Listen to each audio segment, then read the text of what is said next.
Happy New Year and welcome to the Outback Bowl. We're at Raymond James Stadium in Tampa, Florida for the first college football game of 2010, featuring the Northwestern Wildcats from the Big Ten and the Auburn Tigers from the SEC. Dave Pasch, Chris Spielman, Bob Greasy, and Rob Stone with you. We're just moments away from kickoff. We're expecting to see two up-tempo, no-huddle offenses on display. Guys, how are they different? Well, for Northwestern, it's very simple. They pass to set up the run. And that means Mike Kafka, their outstanding senior quarterback, has got to have a good day. He is their leading rusher and, of course, their leading passer. When you look at Auburn, they want to run at super speed, high tempo. They're a downhill running football team. They're run first. They're a two-back football team. And what they try to do is they try to confuse you with a bunch of different looks and formations and motions and all kind of potions and everything. But they're very simple in what they do, the ISO game and the power game.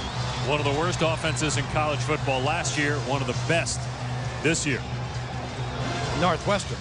I mean, Auburn. Yep. They went from over 100 near the bottom of the teams offensively to near the top in the top 20 this year, mainly because of offensive coordinator Gus Malzahn.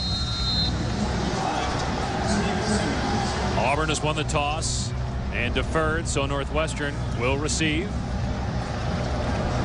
Wildcats with 8 wins, playing in their first New Year's Day Bowl since their head coach Pat Fitzgerald was a player in the 1997 Citrus Bowl. And how about that? Auburn getting ready to kick off and West Byron pulled up. They did that against Alabama and it worked. An onside kick. And they did a fake right there at the beginning of the game. And Byron with a deep kick that'll sail 5 yards deep. Stephen Simmons will take a knee. It'll come out to the 20. Where Mike Kafka, who some think is the best quarterback in the Big Ten. I'm one of them. I think he is the best quarterback in the Big Ten with his arm, his accuracy, and his ability to run the football. He's a weapon for the Wildcats, and he needs a big day. Let's face it, guys. For Northwestern to be in this game, Mike Kafka has to shine. He was named second team All-Big Ten, but led the league in completion percentage and fewest interceptions thrown. He also, as you talked about, being a dual threat, had 7 rushing touchdowns. The first snap of college football in a new decade as Kafka completes it on 1st and 10 out to the 25-yard line to Zeke Markshausen, his 80th catch of the year, former walk-on. Kafka, a senior from Chicago. No huddle. Up to the line of scrimmage.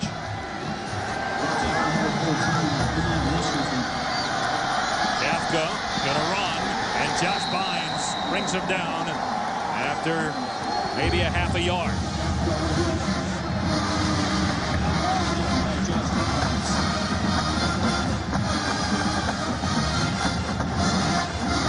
As you can tell, it's been raining throughout the morning. We'll get more in-depth weather report with Rob Stone shortly. 3rd and 5 for Northwestern. Very good on 3rd down during the season. In fact, 10th in the country in 3rd down conversion rate. They go empty and Kafka to throw. He's going to get hit, and it goes through the hands of Concannon, and a diving interception by Walter McFadden.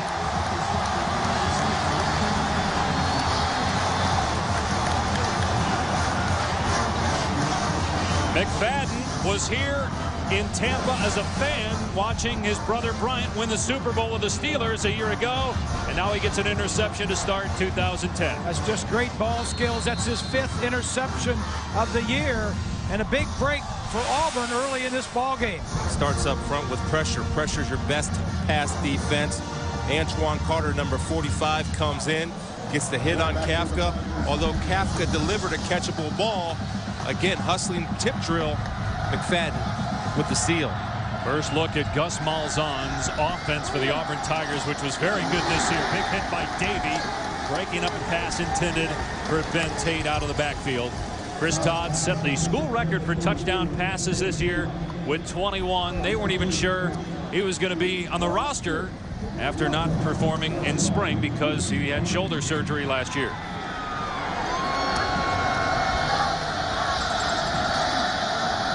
Out of the air, finds Fannin, and able to break a tackle, but good pursuit to the football by Brendan Smith. Taking a look at our starting lineups for the Auburn Tigers. Tate and Fannin, both very good runners and pass catchers. And Darvin Adams has become their go-to wide receiver and their big play threat. Pretty good offensive line. Lee Zimba making his 38th straight start on the left side.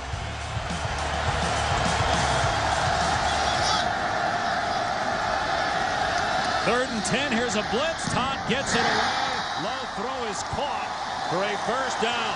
Darvin Adams pulls it in. A gain of 11. We talked about a pretty good offensive line. It starts right there, Dave, with the protection to allow Chris Todd to allow Darvin Adams to clear the man-to-man coverage and make a nice adjustment on a wet field for the low catch. Offensive line, stout. Here's Tate on the run. Slips one tackle inside the 15. Brought down at the 14 by Brad Phillips, but there's a penalty flag down. The Northwestern starters on defense, they're led by Corey Wooten. Something could be a second or first round NFL draft pick. David Arnold missed most of the season with injury, but he's back. 5 men in the backfield. On the offense, 5-yard penalty, second down. And you see Brendan Smith, number 4, back in the lineup. He's the first Northwestern player ever to start in 3 bowl games. He had a thumb injury earlier in the year, missed 3 games. So after the penalty, first down and 15. Another inside handoff. Tate. Inside the 10. Heading for the pylon. Out of bounds. They say stepped out inside the 2. It's a nice call by Gus Malzahn, the offensive coordinator. Good blocking up front. And Tate, who had nearly 1,300 yards rushing this year, I don't know, he may have gotten into the end zone. Knee may have touched down. But Auburn goes so fast that I don't know if the technical advisor has time to review it. And Cody Burns in, running the Wildcat, and he scores. Auburn on the board after the interception. They take it down and score.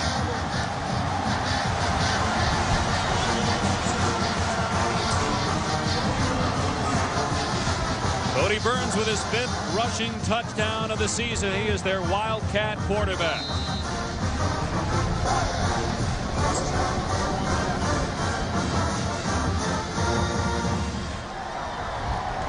Byram on for the point after. 7-0 Auburn. Starts at the point, at the line of scrimmage. Direct snap. Cody Burns. I'm a running back, I'm a quarterback, I'm a receiver. Guess what? I'm a touchdown maker.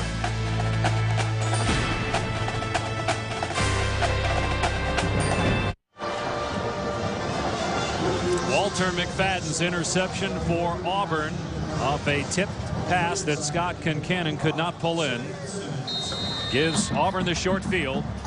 And the Tigers punch it in. Touchdown run by Corey Burns. 7-0 Tigers. We're kicking off again. A shorter kick this time. And Simmons fields it at the 5-yard line. Out across the 20. He'll get stuck at the 23-yard line. Hi, everybody. Dave Pasch with a couple of Hall of Famers. Bob Greasy in the Pro and College Football Halls of Fame. Chris in the College Football Hall of Fame, as well as the Bloomin' Onion Hall of Fame. I didn't know that. Yeah, it's a pretty special award.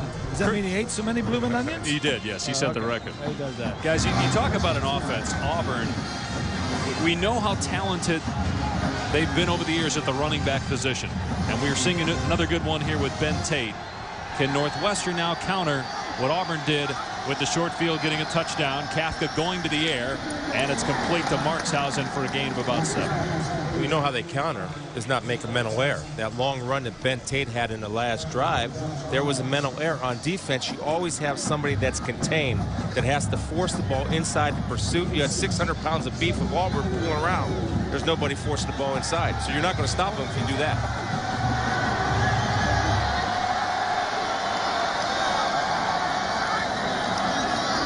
On second down, everybody covered. Kafka takes off. And close to the first down as he slid. Looks like he's got it. Nick Fairley was there for Auburn defensively.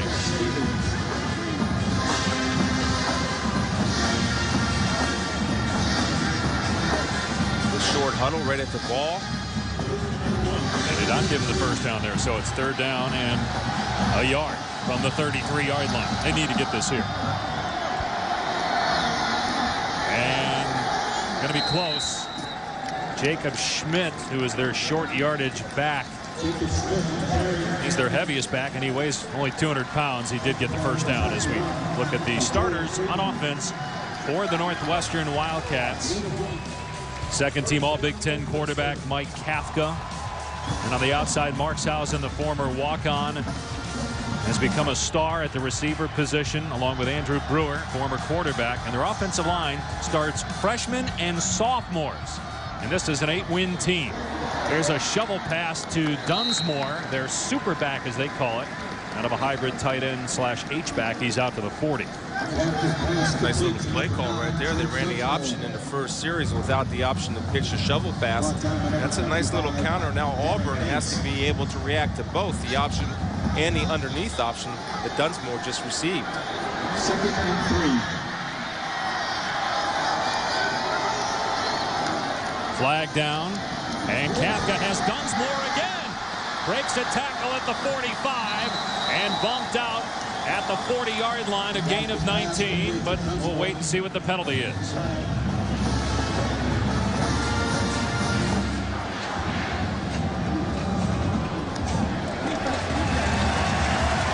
Offsides, number 52 of the defense. Penalties decline. 1st down. Greg Burks, part of a Big 12 officiating crew today. Dunsmore's going to come from the right side to our left. Nice little throw right over the middle. Easy completion and a nice run by Dunsmore. Antonio Coleman led the SEC in sacks. Got too quick of a jump that time. Stewart on the quick hitch to the right side. Gets nothing as we check in now with the 4th member of our crew, Rob Stone. Hey guys, Happy New Year. Schizophrenic weather here in Tampa. Huge thunderstorm rolled through about 4 a.m. Shook me out of my bed. It's been raining off and on throughout the day. And talked to Coach Fitzgerald. He's like, hey, this is a day at the beach for Northwestern. Light rain, cloudy overcast. This is beautiful. They played through worse.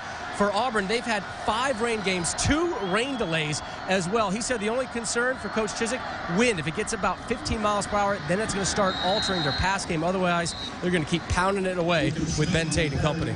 And Northwestern pounding it there with Schmidt for a couple yards. Notice, though, how no weather affects the hair of Rob Stone.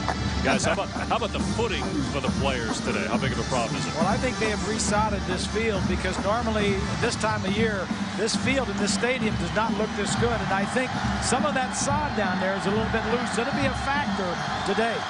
Especially with Auburn's defense, guys. They like to play a lot of man-to-man. And Bynes offside. Second offside penalty on this drive by Auburn. Prior to the snap, offsides, number 17 of the defense. 5-yard penalty, 1st down. The Auburn defense last in the SEC in points allowed, in part because they're on the field so much. Antonio Coleman, outstanding pass rusher. He's a senior, came back after he could have gone pro last year. Antoine Carter now healthy. That's helped Coleman have the type of year that he's had. And McFadden had the pick earlier in the game to set up that first Auburn touchdown. Kafka to the air, dumps it off. Dunsmore going to hit short. Nico Thorpe brought him down about a yard shy of the first down. We'll see what Northwestern does on 4th. It looks like they're planning to go. That's a very similar play. Dunsmore crossing that they hit just a little while back. This time, Thorpe says, fool me once, shame on you. Fool me twice, shame on me. I'm making this tackle short. 4th down and 1. How about this decision, guys, early in the game to go on 4th down? Absolutely, you go for it. Oh, yeah. You have nothing to lose. It's the bowl game, start of a new year. Northwestern letting the play clock run down, and then we'll call a timeout. Maybe talk more about what play to run or whether Pat Fitzgerald wants to change his mind. Midway through the opening quarter, the first college football game of 2010. It's 7-0 Auburn at the Outback Bowl.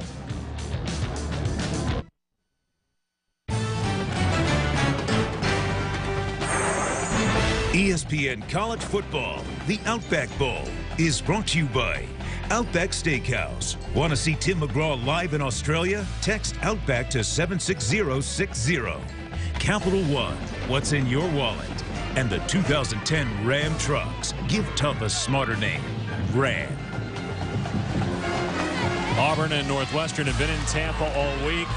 Players, fans, and bands headed to Clearwater Beach for a tug-of-war battle won by Auburn. Tigers winning the game as well right now, 7-0. Northwestern faced with a 4th down and short from the Auburn 31-yard line. Got press man-to-man coverage, athlete versus athlete. Kafka, the quarterback, and a rollout and throw, and Stewart makes the catch as Northwestern picks up the first down to the 26-yard line. It's a nice little pick play right there, bringing Stewart across the formation, making his man go over the top to cover to give him room to work, and you have the 2 Northwestern outside wide receivers running a pick, allowing Stewart an open lane to the flat. Well executed. Good call. R.B. Fields in the game at running back. We'll see about 3 or 4 different backs for Northwestern and about 7 or 8 different receivers. There's Jeremy Ebert, his 16th catch on the year. Gets about 6 or 7. What you're seeing is what we said before. Northwestern throws the pass to set up the run, and a lot of these things are short passes because that sets up your run. Or that's like a running play, as a matter of fact. They say that Ebert stepped out of bounds at the 27, so only a 3-yard gain, and then Kafka gets a handful running the ball to the left. Goggins brings him down just short of the first down marker. 12th play of this drive coming up for the Wildcats. The amazing thing to me is that the tempo that these 2 offenses operate, and one thing you have to look at is the tremendous amount of conditioning that these teams on the offensive line have to do and how well they're conditioned. I mean, I'm looking at these offensive linemen on both sides, and they keep coming off the ball in a hurry-up way. 3rd and 2. They go empty again. Kafka with time and hits Markshausen in between the numbers for another Northwestern first down. Let's take a look now at the Wildcat impact players. Well, the impact guy right here is Mike Kafka, the quarterback. He's outstanding, very smart, makes good decisions. We have, of course, Zeke Markshausen, his favorite target. 1 catch last year, about 81 so far, including this game this year. And on the other side, number 52, Antonio Coleman, 6.5 sacks the last 5 games. Kafka to throw again with time. Going to the end zone. Incomplete through the hands of Brewer. Might have been out of bounds anyway had he caught it. But to your point earlier, Chris, about Kafka, he's a guy that towards the end of the season has really become a terrific passer. Well, the other thing is he had the hamstring. He got the hamstring in the first half of the Penn State game when Northwestern had the Penn State Nittany Lions on the ropes. But I watched him all year, watched a lot of film on him, and I don't know where he's rated, but I know this. I'll promise you he'll be on an NFL roster next year. Back-to-back 300-yard passing games, including 326 in the win against Wisconsin to close the regular season. Quarterback draw. Kafka inside the 10 and lunges to the first down marker at the 4-yard line. This is what makes him so very dangerous. Even when they spread it left to right and there's nobody in the backfield, there is a passer there and there is a runner in Mike Kafka there. Like I said, he gained over 400 yards rushing this year. He was the leading rusher on this ball club. Pat Fitzgerald telling the Northwestern crowd to settle down a bit. They sold their complete allotment of tickets, about 11,000, and the enrollment at Northwestern is only 8,000. First down and goal for Kafka and company. I wouldn't be surprised to see another run by Kafka. Play clock at 1. They did not get it off. Delay on the Wildcats. Prior to the snap, delay on the offense. 5-yard penalty, first down. Well, coming up later today on ABC, it's the Rose Bowl game presented by Citi. Ohio State taking on Oregon, and then Thursday, January 7th at 8 Eastern on ABC, Texas and Alabama in the Citi BCS National Championship game. I played in a lot of games in college and a lot of games in pro. I forget a lot of games, but I'll never forget the game that I played at the Rose Bowl, Chris. You played there too, I know. You look at those matchups right there. Ohio State hasn't seen an offense like Oregon, and Oregon hasn't seen a defense like Ohio State. Kafka's pass nearly intercepted by Nico Thorpe. Guys, the Big Ten has lost 6 consecutive BCS games. How big is it for the conference for Ohio State to beat Oregon today? As we look at the near interception here by Thorpe. Well, I think the national perception for Ohio State is down. I mean, yeah, they're good in the Big Ten, and the Big Ten perception nationally is down. So it's important for them to go out and beat a quote-unquote speed team like the Oregon Ducks. Big Ten 1-1 this year in bowl games as Schmidt stumbles and tries to crawl, but his knee was already down at the 6-yard line. Last year, the Big Ten was just 1-6 in bowl games, and the lone win was here at the Outback when Iowa knocked off South Carolina. So far this year, the Big Ten is 1-1. Minnesota getting beat yesterday. And Wisconsin knocking off Miami, Champ Sports Bowl, earlier in the week. 3rd and goal for Northwestern. And you got Brewer right here in the slot. He's a big target, about 6'3". Obviously an advantage down in the red zone. Kafka gets the pass away, and McFadden makes a great play. His 2nd interception. He might take it to the house. Nobody going to catch McFadden. Touchdown, Auburn. Wow.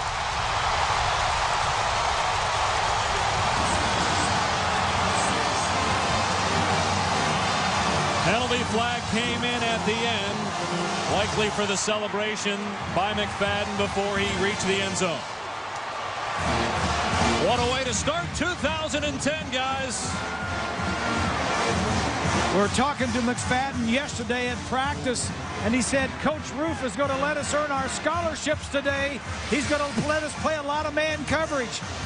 Normally an outside cornerback, he's covering inside the slot guy. Dead ball. Marks Housen. Unsportsmanlike conduct.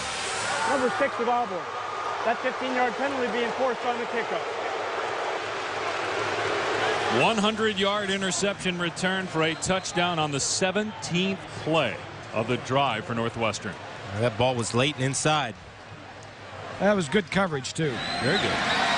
Extra point good. And how about McFadden? Again, less than a year ago was here, watching as a fan his brother Bryant McFadden win a Super Bowl for the Pittsburgh Steelers. And he might single-handedly win the Outback Bowl for Auburn. He's led them to 2 scores, one directly, one indirectly. Auburn Tigers have had the ball for a minute and a half, yet they lead 14-0 over Northwestern. However, because of a celebration penalty on McFadden, unsportsmanlike conduct, Auburn kicking off from its 15-yard line. You know, I get upset about that because I think it's a selfish decision, and I understand the emotions getting caught up in the bowl game. McFadden just run the ball into the end zone. Don't go Elmo right on everybody with the high knees. Run it in and celebrate with 11 guys. And then you put your team in a bad position where Northwestern could possibly take advantage of good field position. 2nd touchdown of the year for McFadden, his 6th interception. Simmons on the return. Out across the 30-yard line and stood up around the 33. If you want to see Tim McGraw live in Australia, text the word Outback to 76060 to participate in Outback's Adventure Sweepstakes. And you'll hear from Tim shortly. He'll be down on the field with Rob Stone. Bob, I know you talked with Tim just before the game. So I'm up here in the press box, and he called me Mr. Greasy, and I told him I liked his music. Now, he wasn't talking to Brian, was he? Because I know Brian's here doing the game on ESPN Radio. No, Brian wasn't around at that point. You made sure of that, huh? Yeah. It was just one-on-one between you and McGraw. Here Simmons spins out of a tackle and gets about 4. Nico Thorpe made the stop. Here's Brian doing the game with Bob Wischusen for ESPN Radio. I wonder if he's making excuses for the quarterback like somebody else I know. Of course he is. Kafka whirled to the turf after a gain of 1 by Craig Stevens. I'm not sure if running the option is the best way to run on this Auburn defense, who's naturally aggressive. They play man-to-man, and there's playing downhill. Well, right now, Mike Kafka, the quarterback, is scarred mentally a little bit because he's had the ball for 2 possessions, and they've both ended in interceptions. And we touched on the fact that he had the fewest interceptions in the Big Ten during the regular season. Kafka's got Markshausen wide open. 1st down, and he fights off DeAntoine Hood and gets near midfield. Those are man beaters right there. And what I mean by man beaters is you have 3 guys out to one side. and it's a bunch formation, and you run picks, so defensive backs have to avoid other bodies or receivers coming over. Then, of course, Hood couldn't get in time to get to Markshausen. Good timing by Northwestern on the route and the throw. There's a shovel pass again to Dunsmore, and it works again. Brought down at the 43-yard line. Got close to 9. Hood and Bates team up on the stop. It's a play you'll see tonight when Florida and Cincinnati get together. Tim Tebow, he's got the option to throw it forward or throw it backwards. Inside handoff to Fields, but a penalty down. It's going to be on Auburn. They were shuffling guys in and out of there. Dead ball foul. Illegal substitution on the defense. 5-yard penalty. Second down.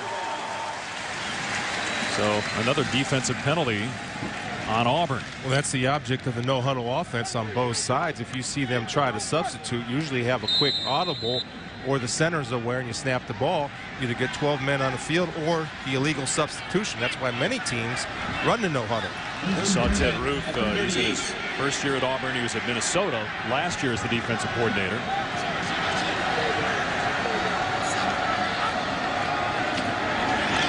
Here's Fields on the inside run. Going nowhere. Brought down for a loss by Nico Thorpe as we check in with Rob Stone on the field. Yeah, I'm with Tim McGraw right now. He's upset that he didn't get to meet Chris Spielman, and can you blame him, right? No, I didn't see Chris. I saw Mr. Greasy walk by. But, it's Mr. Spielman, too. Well, Mr. Spielman. I would call him Mr. Spielman. Absolutely, if I ever saw him. Hey, first question for all the ladies out there. What's going on upstairs here on the face? I'm starting a movie in a week, and so this is part of the deal with the movie. Kafka hits Brewer for a Northwestern touchdown. Andrew Brewer, touchdown Northwestern. 39 bounce back by the Wildcats after the interception. It shows a lot of class and character and guts by the quarterback Kafka. After throwing 2 interceptions, comes back and moving his feet around, makes a perfect throw. Brewer in the end zone for a touchdown that gets him back in the ball game. Well, when you run tight man coverage, eventually you got to throw the rock down the field. They did there, paid off. 13th touchdown pass of the year by Kafka.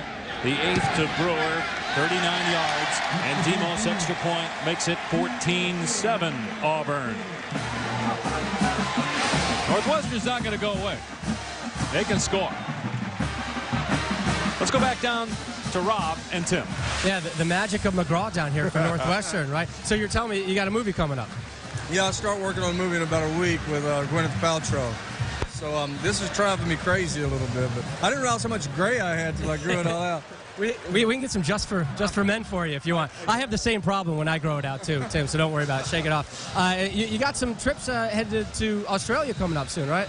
Going to Australia September, I believe, is when the tour goes there. You know, Outback's sponsoring my tour next year, and we start touring in February. And there's this whole texting program where you can text to win a trip to Australia to go. But I don't know. I can't text. I just learned to text. Just learned. What took you so long? Who taught you? My daughters. Yeah, my daughters taught me to text. You've been in 2 football movies, Friday Night Lights and The Blind Side. Why? Kind of are these roles being drawn to you? I don't know. You know, I'm a big football fan, you know, and I grew up playing football and love the game. And I guess those are the best scripts that I found at the time when I was looking for a script to do. And in fact, Blindside was something that I knew about and wasn't sure I wanted to do because I wasn't sure I wanted to do another football movie. And then I read the script and saw well it was written. I knew Sandra Bullock was going to be involved, so I couldn't turn that down. I call her Sandy, by the way, just between you and me. Tim, thanks so much. Happy New Year, safe travels, and go upstairs say hi to Mr. Spielman. He's a good guy. He won't bite you. I will. I don't want him to run over me. Don't tell Tim, Rob, that even Mr. Greasy knows how to text. I'm sure tweeting then is out of the question for Mr. McGraw. Good guy. Good guy. Meanwhile, Washington on the return for Auburn takes it out to the 25. But guys, how about Northwestern and Mike Kafka? It's a guy that was a starter in 06. He lost his job to Brett Bazinet. Came back this year and leads Northwestern to the Outback Bowl. And you can see why. He's starting to get some attention around the country and from pro scouts. Great bounce back after 2 interceptions. With a touchdown pass to Brewer. Now Todd to the air, finds Fannin out of the backfield. And he's dumped out of play after a gain of about 5. Let's take a look at our Auburn impact players. For Auburn, first up, Chris Dodd, the quarterback. As you mentioned, he set a record, a SEC record, 21 touchdown passes. He'll be involved in the ball game today. Ben Tate leads the team in rushing, almost 1,300 yards. He'll have a good day today if they get the ball and get it running. Here's a reverse to McHale of Northwestern. Not fooled. They crunch him back at the 25-yard line. Jordan Maben read it well.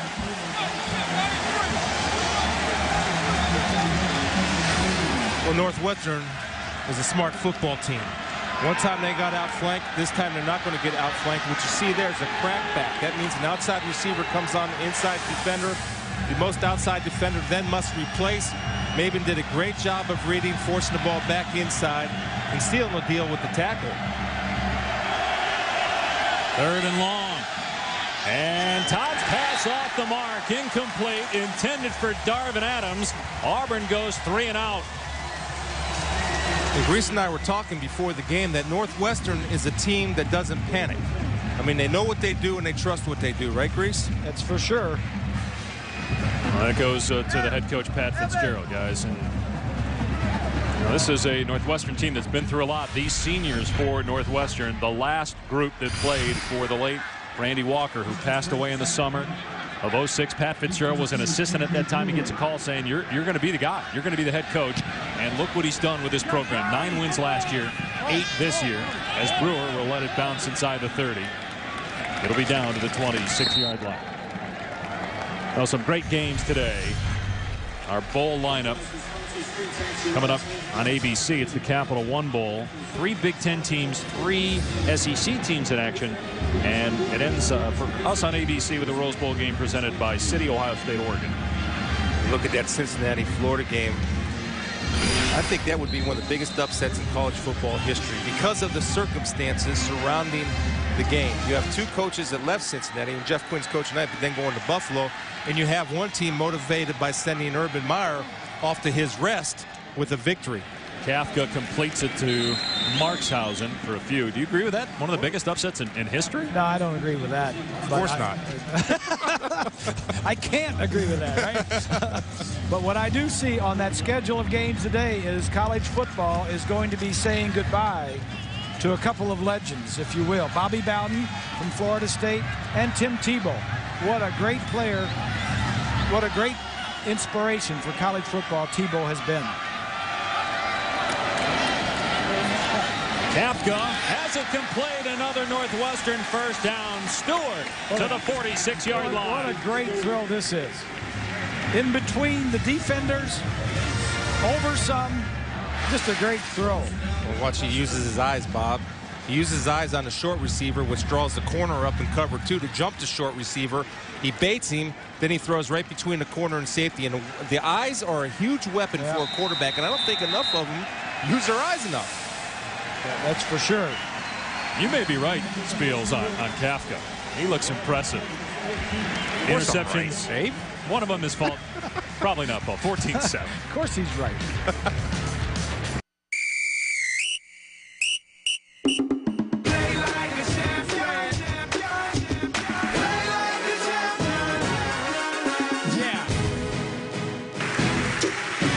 An entertaining first quarter in the books at the Outback Bowl. Auburn on top of Northwestern 14-7, despite the fact the Wildcats had the football for more than 12 minutes in that opening quarter.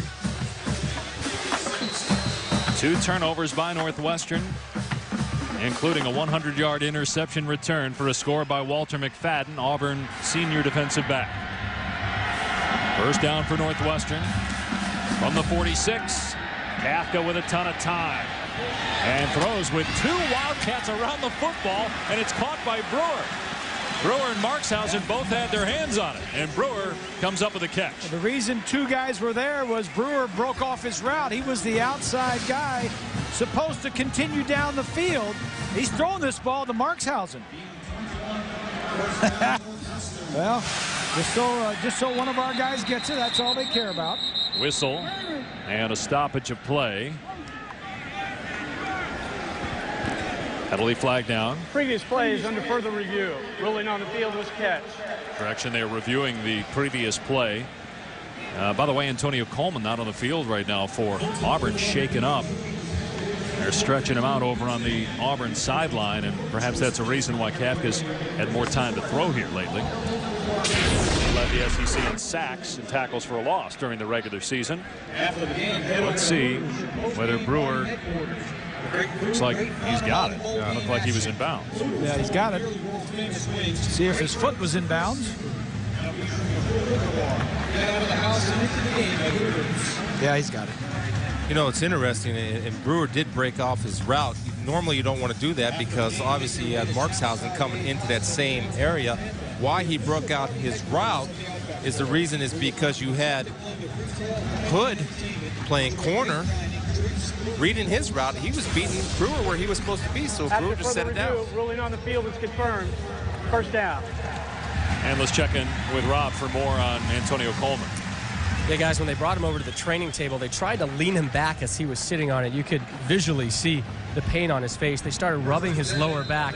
So the pain is in the lower back. That is the problem. He has not been ruled out of this game. They're going to continue to evaluate him. They've been doing some of those stretches where they pull the leg back, kind of try to loosen up the hamstring and the lower back, the same stretch as I do when I get off planes. Well, the rest of the defensive line, Stoner, has fewer sacks than Coleman has, as Simmons gets out of one tackle and brought down by McFadden. But Auburn does not have a whole lot in the way of pass rushers outside of Coleman, so that could be a big loss if he does not return for Ted Roof's defense. Well, you can see the game plan of Ted Roof. It's all man-to-man and bringing pressure and blitzing. And Northwestern with the quick snap. And Dunsmore cannot come up with it. Incomplete inside the 5 with McFadden on the coverage again. Capital One Bowl Week continues on ESPN tomorrow with a pair of games. First at 5:30 Eastern, it's Arkansas and East Carolina. In the AutoZone Liberty Bowl, then at 9 Eastern, Michigan State and Texas Tech in the Valero Alamo Bowl. And, of course, no Mike Leach. Been fired by Texas Tech. And Michigan State without 11 players because of that campus brawl. Third down and 8. Get your guys' thoughts on Leach here in a moment. Play clock down to 5. Kafka again with time, overshot Markshausen. Before fourth down, guys, what were your thoughts on the whole Mike Leach situation? Well, we're just reading and seeing what we hear, but you know, if a guy has a concussion, you don't treat him by putting him in a shed or something like that. The place he belongs is in the treatment room, is in to get treatment, not in a thing. So I don't know anything other than that, but I didn't like some of the things that I heard going on with it. Here's Demos, a 48-yard try. His long in the season is from 49 yards away. This one has the leg, but it's no good.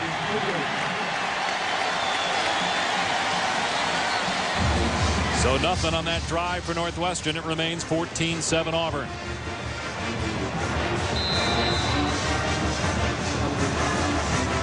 Back to the Outback Bowl and the opener of the 2010, if you will, college season underway.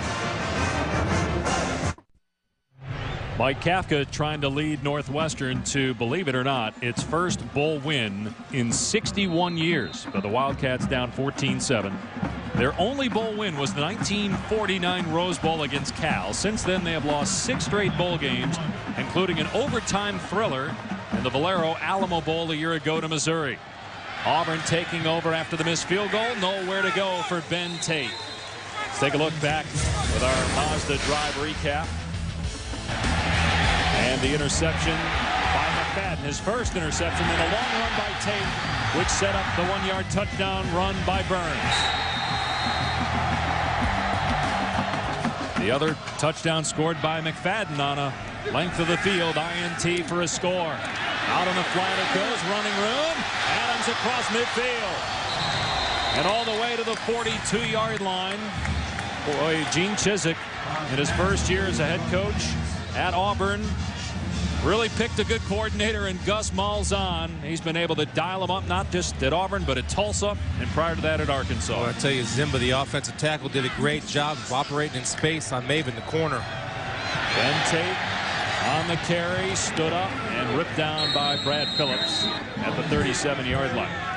got a little pressure on him because the number of plays, 33 plays for Northwestern, only 8 so far in this game, maybe 10 right now after this drive, but he hasn't had the ball much. Malzahn's done a great job. Here's a guy that was a high school coach a handful of years ago, and now he's one of the most sought-after coordinators in the country, as that deep pass by Todd is over the head of Cody Burns, ex-quarterback. Malzahn has put Auburn in a position where likely today they'll set the single-season school record for total offense, after being one of the worst in the country a year ago when Tommy Tuberville was the head coach. Tony Franklin, for at least half a season, was their offensive coordinator before he was let go. Really a tumultuous year in 2008, but a great turnaround by Gene Chizik, Gus Malzahn and company. Auburn with 7 wins. Todd in trouble. Gets away from one defender and throws it short of his intended receiver, Terrell Zachary. It'll bring up 4th down. Let's compare what Auburn did a year ago offensively to 2009. Well, the numbers really tell the tale. On the left side, they were 119th in red zone. Points per game, 110th. This year, much improved, near the top in every category. See what Malzahn dials up here on 4th down. You guys agree with this move? Go for it on 4th and 4? That, or you're going to do a little quick kick here by Chris Todd as you see the formation change. No, he's going to throw it. And his pass is low, but it is ruled a catch. Darvin Adams went down, and now they're saying it's incomplete. The initial ruling was a completion, but the umpire came in. He said he had a better view of it and said it's incomplete. Here's the umpire right down here.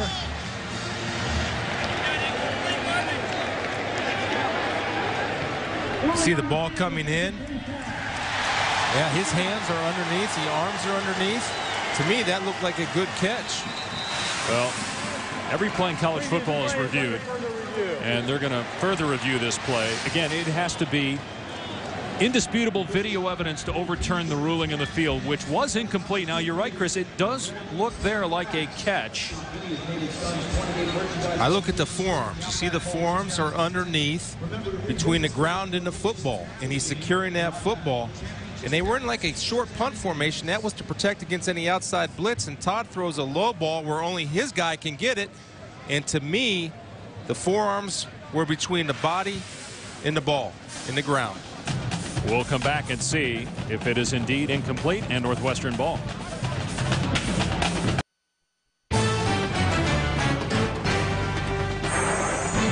ESPN College Football, the Outback Bowl, is brought to you by Outback Steakhouse. Want to see Tim McGraw live in Australia? Text Outback to 76060. Allstate, proud sponsor of college football and the Allstate Sugar Bowl. Are you in good hands? And Yellow Book, the moment you need it, Yellow Book it. And part of the adventure at the Outback Bowl, the team's heading to Busch Gardens to see an exotic touchdown dance there. A moment ago, the call by referee Greg Burks. After further review, the ruling on the field stands. Incomplete pass. 1st down, Northwestern. So they feel that there was not enough video evidence to overturn the ruling in the field, which was incomplete. He got his arms underneath the ball, but there was, from one of those angles, the tip of the ball may have come out and touched the ground. So it all depends on the who's looking at it. The replay operator, it all depends on him. It's a Big 12 crew. Kafka, and they tried that little shovel pass, and it worked earlier, but not that time. Jake Ricks was all over Dunsmore. A loss on the play of a couple.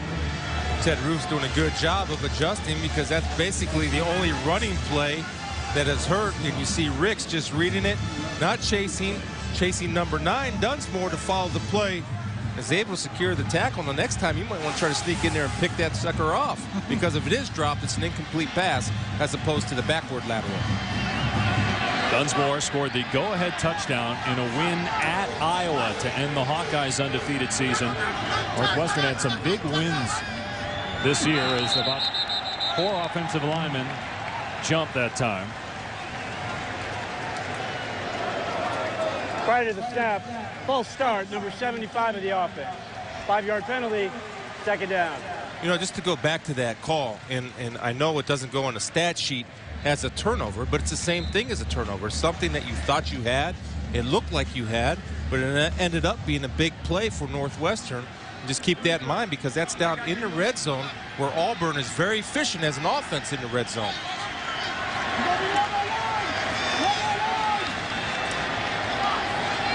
Now, back-to-back negative plays, including at false start. Kafka trying to get some of it back. And he gets to the 35-yard line. Antonio Coleman is back on the field, so he's playing despite a low back problem. Made the play there. Led the SEC in tackles for a loss and in sacks. He also had an interception return for a touchdown this year.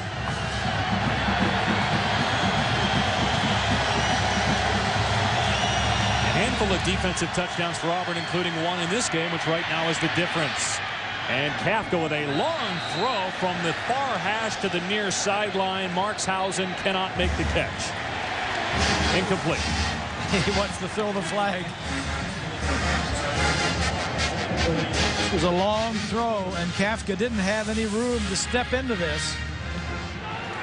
Even if they were to review this further, it'd still be fourth down.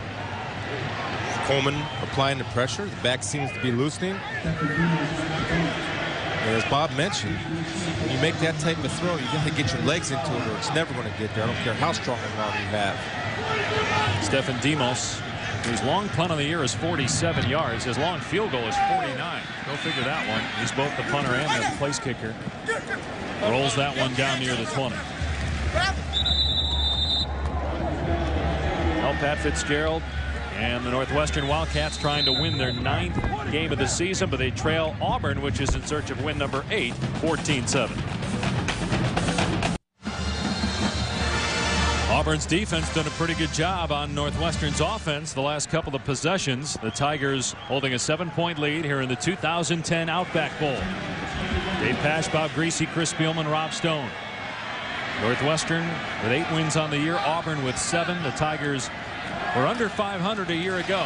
Gene Chizik in his first year as the head coach here at Auburn, former defensive coordinator.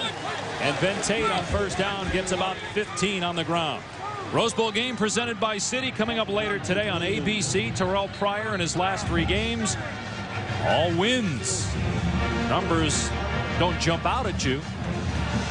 How well has he played? Coach Tressel took the ball out of his hands. They've been running for 200 yards a game. Takes a shot there to the legs by Maven, gain of a couple. I think this is the start of 2010 season for Ohio State and Terrell Pryor. I think Tressel is going to, you know, he's going to be a junior. He's been here. He knows how to take care of the ball. He knows how to throw. He knows the system mainly. That's the big thing. I think he's going to loosen the ropes on him a little bit today going into next year. Well, he hinted at that at the beginning of bowl practice, that he was going to do that. I got to see it to believe it, though. Todd completes it right at the first down marker to Adams. And that Rose Bowl game presented by Citi is on ABC at 4:30 Eastern. I know Chris was out there, and we played. Did you go to Lowry's, the steakhouse? Yeah. Is that Beef Bowl. You know, way back, that place has been there a long time, because way back when I played, we went there. Yeah, well, you know it's been there a long time. You didn't have to say that. Oh, we had to get it in at some point. You knew it was coming. I know, you guys. Cody Burns in the game at quarterback. He scored a rushing touchdown in the first quarter and gets 9 there before Brad Phillips makes the stop. Corey Wooten on the sideline. You can only imagine that it's because of injury, because otherwise he'd be out there. He's their best defensive player. He ripped up his knee in the Alamo Bowl last year and then was bothered by an ankle sprain earlier in the season. He's finally close to 100% though, or so we thought. Yeah, he's a 4-year starter making his 48th start. The only time he's on the sideline is when their offense is on the field. Great player as Todd looks downfield, airing it out. Got a man there. It's caught. Touchdown, Quindarius Carr.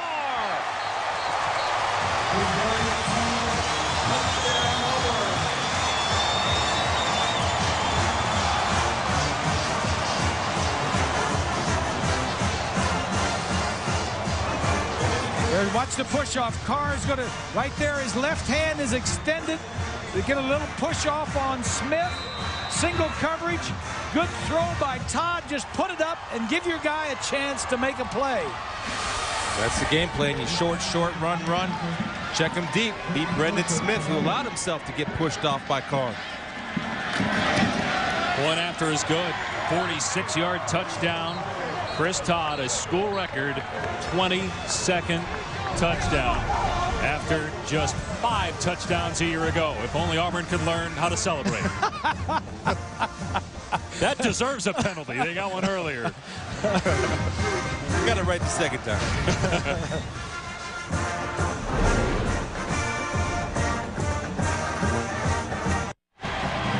A year ago at this time, Auburn quarterback Chris Todd was having shoulder surgery. He missed spring practice. The new coaching staff, led by Gene Chizik, had no idea that he would even have a chance to be the guy in the fall, but he ends up winning the job, and he sets a school record. Now 22 touchdown passes on the year. They had 5 starts last year and really was taking a little bit of heat from the fans, the Auburn fan base, which is a lot of pressure with that position at Auburn. Simmons awaiting the kickoff at the 3-yard line. Simmons with a burst past the 30-yard line, got the kicker to beat, and what a tackle by Byram at the 40-yard line. And this will be Chris Todd's final game. The starter next year could very well be Cameron Newton, who yesterday signed a national letter of intent to attend Auburn after leading Blinn College to a junior college national title. He played as a true freshman behind Tim Tebow as the backup quarterback of Florida in 07. In the difference Gus Malzahn will have in his offense, as you see 16 rushing touchdowns, Cam Newton will bring his legs to this offense, which will make it more dangerous. That's a big signing, too, and it's got a lot to do with that man right there, Gus Malzahn, being the offensive guru that he is. You think Dan Mullen was Newton's offensive coordinator, and he turned down Mullen at Mississippi State to play for Malzahn at Auburn, as Kafka's pass is incomplete, intended for Simmons. Let's check in with Rob for more. Hey, guys, during our conference call a couple days back with Coach Gene Chizik, he was talking about how important it is to find a quarterback for next year, and he was saying, you know, right, maybe it's somebody we have here, maybe it's somebody we're going to get. He was kind of hinting that they had their eye on somebody. I talked to Coach pregame on the field. I mumbled, you know, Cameron Newton. Oh boy, did his eyes light up, mouth kind of dropped. He said, let me tell you, that is a signing. That is a big boy, and he was borderline drooling, guys, at the prospects of having him in January and schooling him under Malzahn. Kafka's pass off the mark. It'll bring up 3rd down. Well, Gene Chizik told us in our conversation with him this week, when you guys talked at the start of the telecast about this being a downhill run team out of the spread, but he says one of the elements we haven't had this year, although you saw it on that last drive, has been the long pass. Well, that's going to come, and you keep the dub. Remember, this is the first year within the offense. They picked it up quickly, but they're only going to improve on it and build on it next year. Morrow certainly has Cameron Newton rather certainly has the arm strength, as Kafka gets out of one tackle and then finally brought down well short of the 1st down by Derek Likes. Excellent job of Likes on the 2nd effort. Missed him the 1st time, but when you have the luxury of running different defensive line in and out of there, they're fresh. Didn't stay down on the ground, did a nice little seat roll to finish the tackle on Kafka. And Quindarius Carr just got his first ever touchdown, only his 2nd career catch. Now back to return the Demos punt.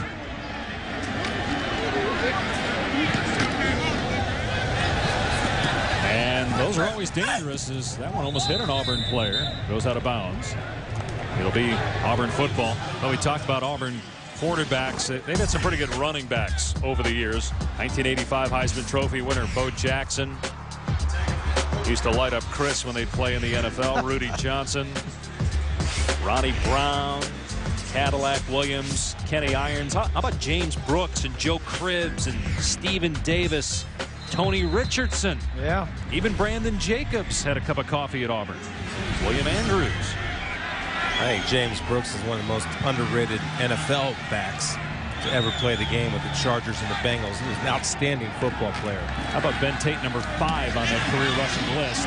Here's Fannin, and they wrestled him out of play around the 25-yard line. Cadillac Williams plays right here on this field with the Tampa Bay Bucks.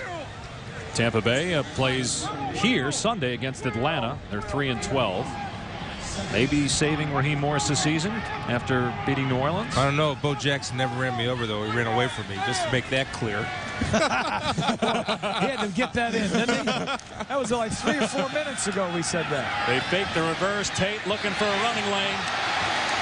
And he's close to the first down. Then with the second, third, and fourth effort, the guy still doesn't go down. Eat your heart out, Bo Jackson. Look at Coach Chiswick. I mean, as a head coach, one thing you want to see is effort. And that fires up everybody. It fires up the coaches. It fires up the bench. And it fires up the big fellas up front. And here you're going to see just maximum effort all the time and right back to it. Tate again. Busts a couple of tackles. And out near the 43. Watch the effort. 2 guys, 3 guys. 4 guys have a shot at him, still going, runs out of the grasp. Expect this offense to get quicker and quicker in between plays as they go down the field. Tate, second team All-SEC. Here's his backup, McCaleb. And he gets the first down, stood up by Maben. McCaleb, a freshman who missed a couple of games with injury. Auburn every year has an excellent running back, and Tate ends up 4th this year in the SEC in rushing. Meanwhile, their right guard, Baron Isom, shaken up. Their offensive line has played together. This is their, I believe, their 122nd combined start for this offensive line. When you have that, you have teamwork. But Isom being tended to by the Auburn trainers. 21-7 Tigers. When I came to Auburn, I learned that the Auburn Creed has inspired members of the Auburn family for generations. It begins with, I believe that this is a practical world, that I can count only on what I earn. Therefore, I believe in work, hard work. I believe in a sound mind, in a sound body, and a spirit that is not afraid. I believe in my country because it is a land of freedom. And because Auburn men and women believe in these things, I believe in Auburn and love it.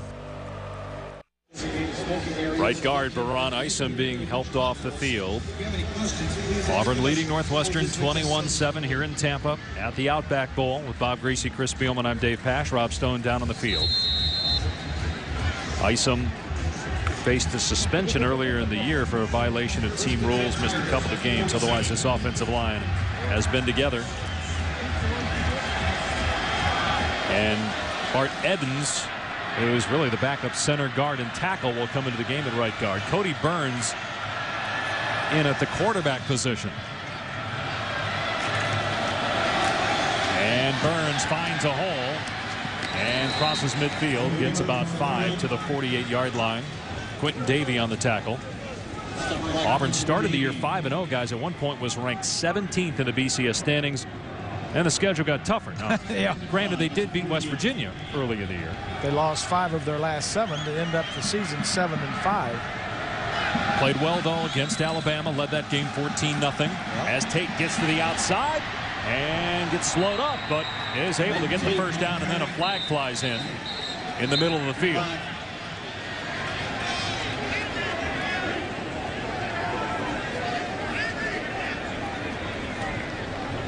Only 13 seniors on this Auburn team.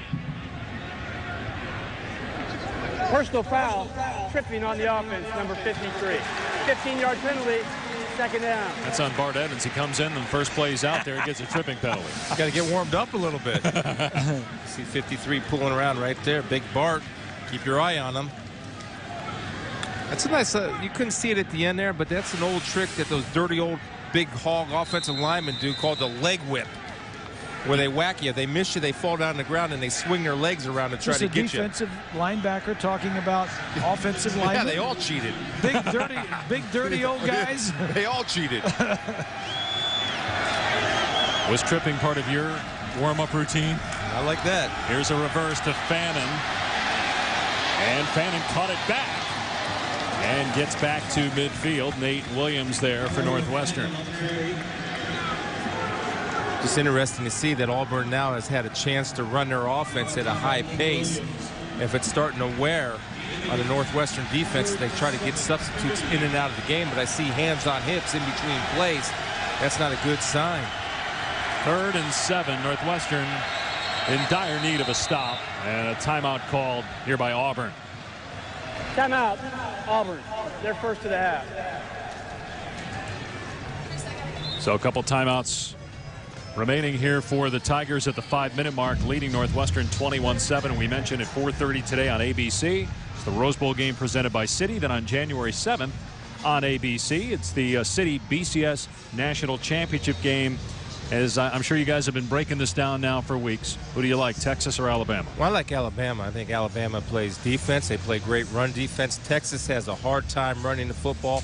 It's going to be tough to beat a one-dimensional offense like Texas when you're playing Alabama that's very good at stopping the run. It's going to be tough win for Texas to get. Alabama was great in beating Auburn, and you got to give them their due. But I just like Colt McCoy. I think somehow, some way, if he needs to run, he's going to run and get it done passing. It's going to be a heck of a ball game. Can Texas take anything from what Auburn did defensively in shutting down Mark Ingram, holding him to 30 yards? Yeah, see ball, get ball. That's what your game plan is. Go tackling. Thanks. Mark Ingram gets a lot of bounces after contact yards. Here's Todd on 3rd and long. Wooten back out there and forced Todd out of the pocket. Todd trying to get to the marker. Instead gets whacked along the sideline by Mabin. He'll come up short of the 1st down. We'll see what Auburn does here on 4th down. Although Todd has some mobility and he showed it right there, he is not nearly the runner that Mike Kafka on the other side for Northwestern is. The big stop just to get their defensive breather for the Wildcats.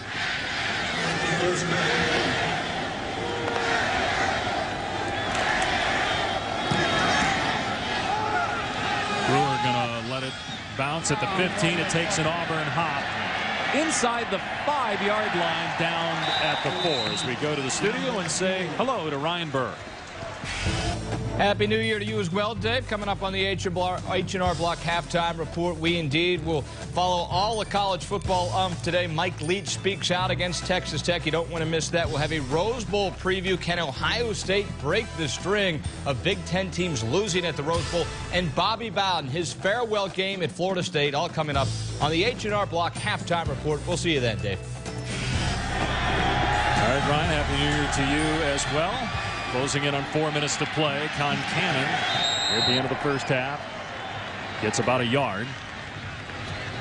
Northwestern has gone 3 and out the last 2 times it's had the ball. Tackle made there by Jake Ricks. And what Auburn is doing against Northwestern and against that spread and that short passing game, they're going belly up and they're playing tight man-to-man coverage on those wide receivers that are spread from left to right, and it's harder for them to get open.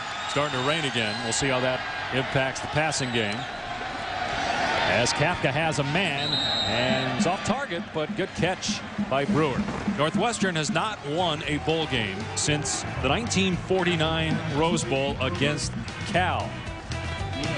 61 years ago today. Bob Voits was the coach of the team. Like Pat Fitzgerald, he was a former player, former All-American in Northwestern, was only 31 when he was named head coach. This is what Pat was talking about this team getting over the mountain. That mountain is a bowl game victory that he's referring to. Pat just turned 35 years of age in early December as Markshausen picks up a much-needed Northwestern 1st down. Nico Thorpe brings him to the ground at the 16-yard line. Those are the man beaters. And Bob was talking about how Auburn's getting up in the face of Northwestern and challenge them. How you beat them is you run little crossing routes underneath to pick defenders off to give receivers room to work. I wouldn't be surprised if we see some more bunch formations to set the picks on the same side of the field. Kafka going to keep. And Ricks there again for Auburn along with Michael Goggins. Let me follow that up with what Chris just said. And we know we try offensively, we try bunches, we try crossing routes. What other things gave you as a linebacker and defense in general problems in coverage?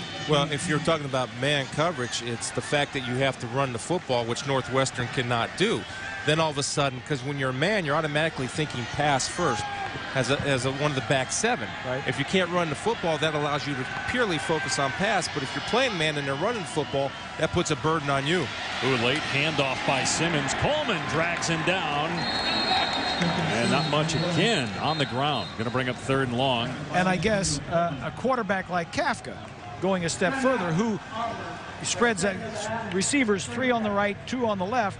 You got to spread out your defense, and you're the quarterback, but that quarterback can run. That's an extra problem for you. That's right, and that's why you got to have a defensive lineman power rushing up the middle. Guys, Capital One Bowl Week continues on ESPN2 and ESPN2 tomorrow at noon Eastern. It's South Florida and Northern Illinois in the International Bowl. ESPN2 noon Eastern, and then it's UConn and South Carolina in the PapaJohns.com Bowl at 2 Eastern time at ESPN. South Florida playing in its 5th straight bowl game. Meanwhile, South Carolina in search of its 8th win. Kind of been an up and down year for them. It's kind of been the MO of that program. Since Coach Spurrier has taken over, they just haven't been able to take that next step. Very competitive, tough, play well. It's just getting to that next level, which everybody knows is difficult to do in the SEC because of the week-in, week-out competition. They were blown out here by Iowa last year in the Outback Bowl, South Carolina was.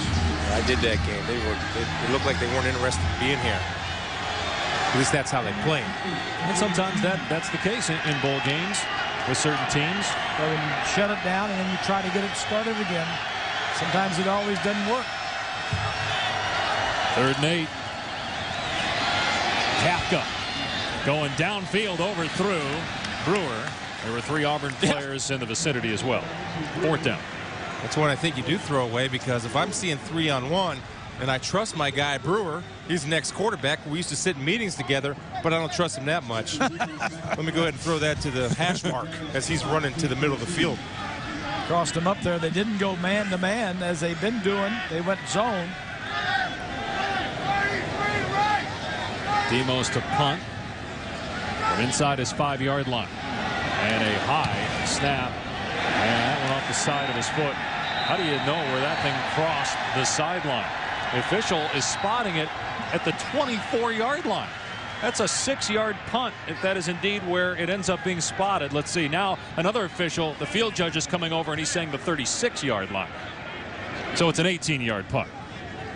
Walter McFadden has been the difference maker for Auburn with 2 interceptions. This one off a tip pass. It set up Auburn's first touchdown, and then this one, he took the distance. Happy New Year, Auburn fans. 100 yards on the INT for a score. Shaken up, though, on the last Auburn defensive series. They're taking him to the locker room. And that's the case where you hope it's just cramps. Todd throwing it to Burns, and he's going to throw it. Yep, and he's looking for Fannin, and it's intercepted. Great pick by Sheriff McManus. Big play for the Wildcats.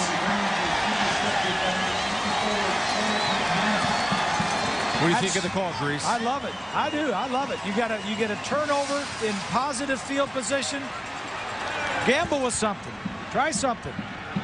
This is just great discipline by this defense. It goes back to Mike Hankwitz, the defensive coordinator, teaching his guys to play their areas, which you talk about all the time.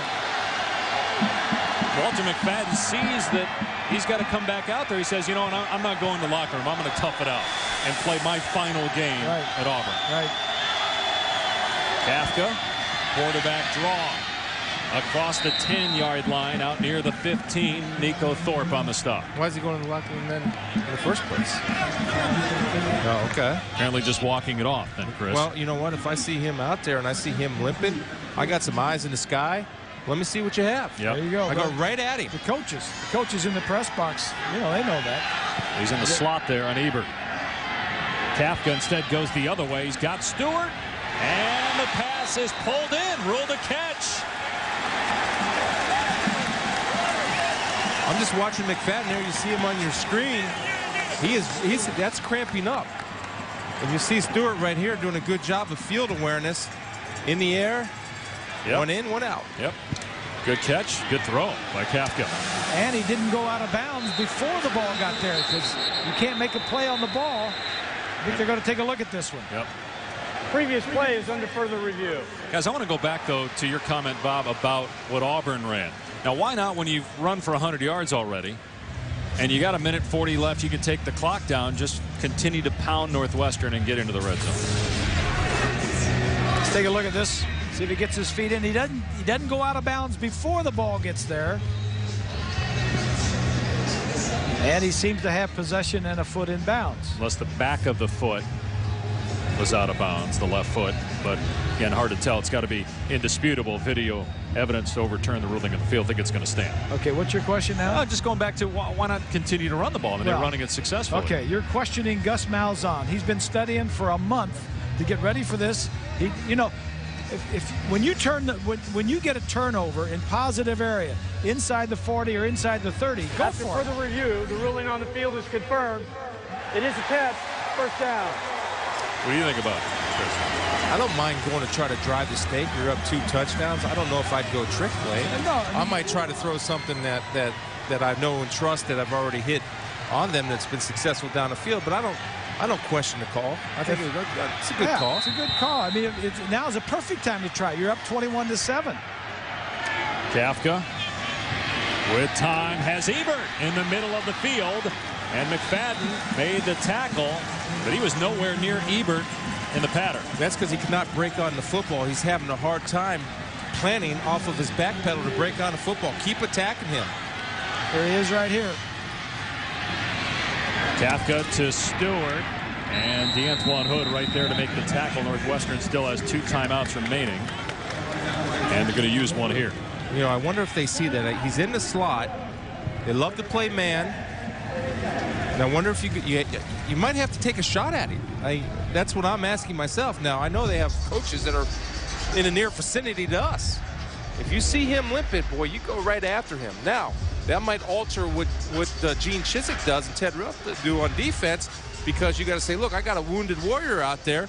I need to make sure my safety is over there to help him to start leaning to his side.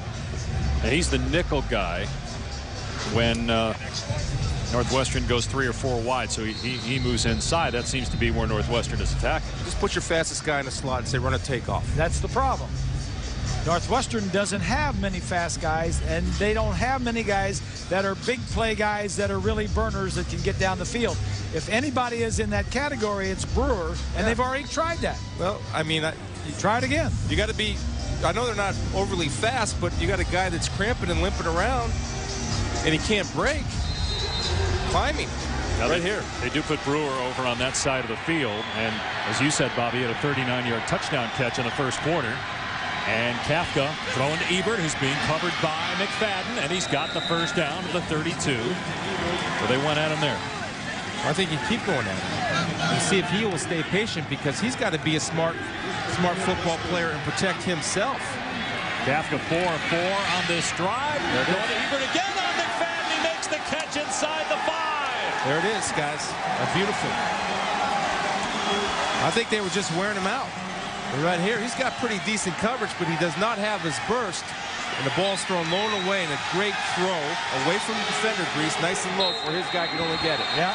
McFadden just took off to the Auburn sideline, limping, and Auburn called timeout. They only had 10 guys out there. Timeout, Auburn. Well, you know, they're third and final. You admire guys being tough and want to stay out there. But if you're hurting your team, you know, take yourself out and get somebody else in there that can play. Well, here's the code, at least that I thought was the code. Anything upper body, you take a tough pill, suck it up, and play. Anything lower body, you can't run, you can't play, especially in the secondary. And what I think happened was that Northwestern attack, because you still have to work to play. And you see McFadden, he's high in his back pedal, so he's laid out of his break. And the ball's thrown away, and he lets the receiver get behind him. Great catch by Ebert going down. But I think Northwestern's attacking, and start using him and I think he feels like, hey, I'm having a great game. I've already got his name filled out on my player of the game sheet. You know, he's had 2 interceptions and returned 1 for over 100 yards for a touchdown. And he's having a great game. Well, now the officials are reviewing. Well, every play is reviewed, but further review here. But they did charge Auburn for a timeout there. The ruling of the field was complete. Again, based on the video we have, it looked like it was complete. You know, officials are talking to Pat Fitzgerald about it, though. Now, I don't know if Auburn ask for the review? Well, it's being called an official review. Otherwise, it would be a challenge. Let me ask you this. If I'm Northwestern, And I see Pat down there talking to the officials right now. He's on the 20-yard line, walking out with the officials by his team. And I would ask, if you're replaying, dude, you're killing my momentum here. What are you doing? Or charge Auburn with a challenge rather than an official review. Don't take my big mo away from me. Well, the referee went over to talk to Gene Chizik to let him know what's going on. I think they're going to give Auburn the timeout back because it was an official review. Did you guys get my point about the reviews? No, I do. The ruling on the field is confirmed. It is a catch. Auburn will not be charged a timeout. It has one remaining. But there's got to be a point in time, don't you, where these guys in the booth up here trust what those guys down there see without stopping the game. Meanwhile, 47 seconds remaining. Exactly. Northwestern has one timeout. They go empty. Kafka rolls left, throws end zone, broken up. Great play on a pass intended for Schmidt. It was freshman Darren Bates, true Frosh safety, who's been a starter this year because of injury in the secondary. Well, not a bad time for a little quarterback draw, a little quarterback trap right here with a pulling guard to lead him up inside with the empty backfield set. Certainly you have to be aware of it. McFadden on the sideline. Kafka to throw again. Flushed out. Kafka being chased. Gets rid of it. Ebert is there. Instead, it is picked off. Initially was ruled incomplete. Now they say interception. That's the second Auburn interception in the end zone. Cardinal rule mistake, Reese. What is it by the quarterback? Late over the middle. Kills you. Kills you. That was Bell with his second interception. He's a freshman also. You can't throw across your body late over the middle. He's trying to make a play, and it's just not there. Throw it away and live to play another down. Yeah, looks like he caught it, too. 2 picks in the end zone. He had Stewart open in the back corner. The cornerback for Auburn took his eyes off of Stewart. Stewart was then able to get some distance. Just throw it to that back pylon.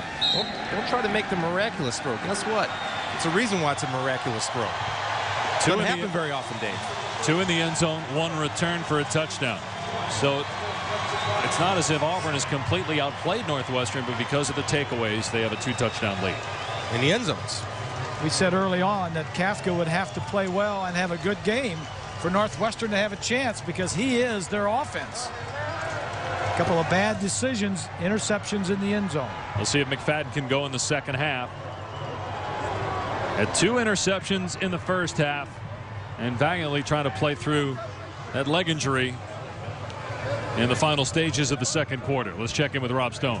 Well, Coach, what is it with your secondary in the end zone today? Well, I'll tell you what, we're bending a little bit in there, but this is a very good football team. But somehow or another, when we get back down to the red zone, we're making plays right now. We're coming up with plays at the right time. Going back to your last offensive drive when you threw the interception, what was the offensive mindset on that drive? Well, we were in a position to strike quick. So, a lot of times when you get in that field position, we're going to throw a reverse pass.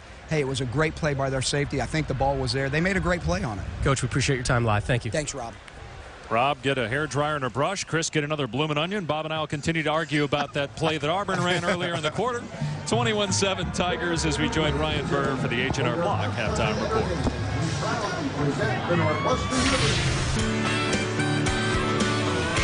Welcome back to the Outback Bowl. Raymond James Stadium in Tampa, Florida, where Auburn leads Northwestern 21-7. Happy New Year. Dave Pasch alongside, as Tim McGraw calls you, Mr. Greasy, Mr. Spielman. Tim said I had to call you that.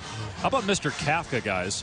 Mike Kafka, 35 pass attempts in that first half, 3 interceptions, 2 in the end zone. That's the difference in the ball game. The 3 picks by Kafka, 2 in the end zone. If they hadn't had those, they would be tied up 14-14 as it is. It's 21-7. Well, and you're taking points off the board, obviously. Now, if I'm Pat Fitzgerald, what do I tell my guys? Look, we're battling a mountain that we've been climbing for 60-some years. We still have a chance to get over that mountain, which is a bowl game victory. But you have to execute, not turn the ball over, and play a little bit better defense. Auburn has done a great job of executing on the offensive side of the ball, running their plan, doing what they do. and Ben Tate has over 70 yards rushing in the They're first half. definitely, Northwestern is definitely the Rodney Dangerfield of the Big Ten. They get no respect. 1949, their only bowl win. Now let's check in with Mr. Stone. That's right, Mr. Stone. That's what I tell my doctor. All right, talked with Coach Fitzgerald coming on out here. 3 main points. Number one, I asked him, what'd you say to your quarterback, Kafka? And he said, flush it and move on. He got us here. He's going to continue to do it. We have all the faith in him. We need to finish. It seems obvious. One play at a time is the way they want to do it. But this is what I like, and Chris, you love it too. We want to tackle, right? And every coach says we want to tackle, but there's a reason he wants to tackle today because, as he said, we've been going for the ball so much, trying to strip it, watching the video and the tape on Auburn. We thought they had some loose ball security, so we've been so preoccupied trying to strip it. We need to focus on just actually tackling. And poor tackling by the offense, too, on that Walter McFadden 100-yard interception return for a score, though they really didn't have a chance to catch him. And you see Northwestern dominating time of possession, but again, Auburn with points on defense. They're also dominating turnovers. That'll square everything up real quick. Northwestern can score, and with Auburn also an offense that can get off the field quickly, there's plenty of time for Northwestern because Auburn, just as they're able to score quickly, can also get on the field and go 3 and out offensively. Demos with a second-half kickoff. Damon Washington, the deep man, he's got a return for a score this year. And gets out of one tackle. The 25 finally spilled near the 30-yard line by Jacob Schmidt.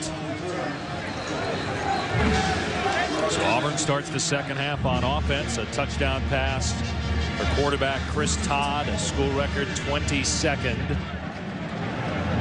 Washington a little dinged on that kick return. I'm anxious to see if Northwestern does do a better job tackling. We saw Ben Tate run through about 8 tackles on one play, and that's because guys are focusing on trying to get the ball out. Well, if it doesn't work, then go back to securing the tackle. Then the second guy in can come in for the rip and strip. Auburn playing in its first Outback Bowl since 1996 when it got clobbered by Penn State. Similar weather, although there was a lot more rain that day. As the pass is caught by Darvin Adams. We've had rain off and on here today in the slippery field as Adams fell down. No gain on the play. Auburn usually likes to go their up-tempo after they get a first down. Then they really speed it up. Before, on the first possession, before a first down, they'll take their time and do this little mini huddle or short huddle 1 yard off the line of scrimmage. And the reason they do that, Chris, is to give their defense a chance to rest. Now, they don't need to do that here because that second half is just starting, but normally give their defense a chance to catch their breath. Todd fakes the end around. Wide open receiver. Out near the 44-yard line is Adams for a Tigers first down. Yeah, Brad Phillips, the safety, is coming up. He's vacating his zone because he's suckered in by the reverse. You'll see Brad Phillips will sneak up inside your pitcher up over there. He's underneath the coverage, and Brad's coming in late to the pitcher. He's got to play deep to short, not short to deep. Here's Tate, and again slips down. There to help him down is Brendan Smith. Gus Malzahn in his first year as the offensive coordinator at Auburn. Now, a play caller has to adjust his running plays. The side running plays aren't good because of the footing. We saw 2 slips, so maybe then you want to start running straight ahead down the hill. Well, we asked Malzahn, because he's such a hot commodity, and whether he's had some schools calling about head coaching opportunities. He said yes, but then he said, I'm committed to Auburn. I have to imagine, though, at some point he's going to take another job as McHale gets whacked by Smith. There's a penalty flag down, though. Look what this guy Malzahn has done in just a short period of time. At Tulsa, led the NCAA in total offense 2 years. And he also had Darren McFadden and Felix Jones, but look what he did with those guys at Arkansas. He was a high school coach before that. Holding, number 82 in the offense. 10-yard penalty from the spot of the foul. Second down. He was a high school coach for 12 years in Arkansas. Then 4 years in college. 1 at Arkansas, 2 at Tulsa, and then this year here is Auburn. Is his first year, and he has done nothing but gangbusters with this offense here with the Tigers. The guy who gave him his big break is ESPN's Jimmy Dykes. He was the athletic director at Shiloh Christian High School, hired Malzahn from a smaller school, and the rest, as they say, is history. And no running room for Tate As Corey Wooten was there, wrapped him up for another loss. Let's check in with Rob for more on Gus Malzahn. I've been watching Gus and the way he coaches, and guys, more times than not, he is about 3 steps onto the field before the refs even blow the first play dead, and he's already instructing his team what the next play is, getting in the next formation. Ideally, he told us he'd like to get 70 plays in and kind of keep that 2-minute tempo going. I got a few more nuggets to add real quick after this play, Dave. 3rd and 15. See what Malzahn can come up with. Not a lot of plays in the playbook for 3rd and 15. Todd with all day to throw. Got Adams for a first down. Inside the 40 to the 37. Back to Rob. And if you see right now, Adams, he hands the ball to the official right away. That's one of the things that Coach Malzahn has instructed his team to keep the tempo going. As soon as you're tackled, find an official, give him the ball. The other thing, he tells his receivers, that ball's overthrown or dropped, turn right around and come right back. His main vice, though, guys, the old school bazooka chewing gum. He's plowing through it on the sideline. It kind of lasts the flavor, you know, all of 38 seconds. He's been whipping it nonstop on the sideline, moving on from piece to piece. They're approaching a single-season school record for total offense as they get a yard there on the carry by Tate. You know, it's interesting to see where he calls the plays from. He's about 10 yards back from where the ball is, so he can try to see the defense and get the best angle possible. Gretchen, they say that the knee was down and the ball was actually back behind the line of scrimmages. That pass was behind Adams, incomplete, so it's 3rd down and 11. Yeah, Adams thought he was going to move and go. He was throwing it to the back shoulder, expecting him to come back. A little miscommunication.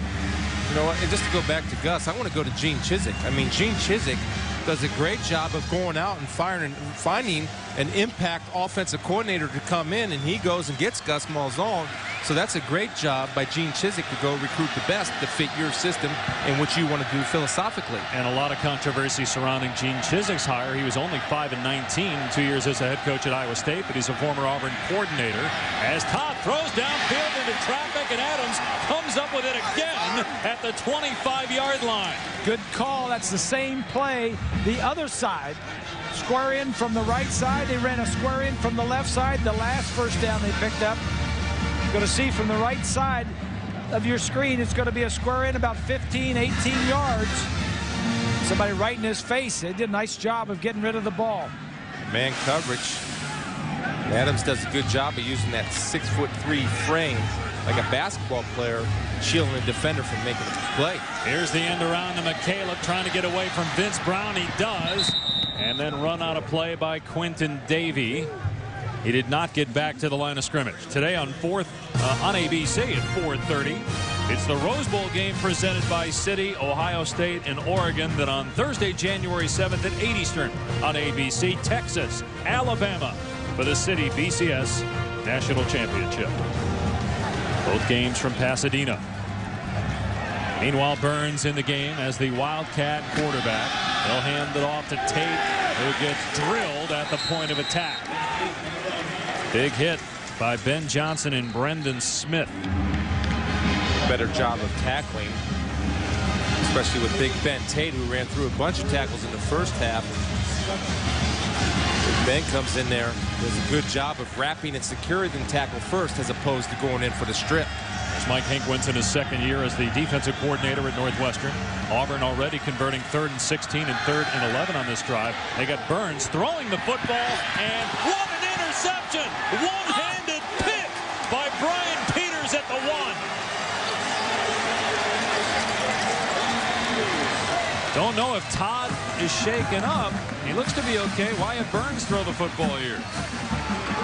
He puts it in a good spot. That's just a great play by Peters. He is the safety that, yeah, he got both feet down, held onto the ball. Good call by the official.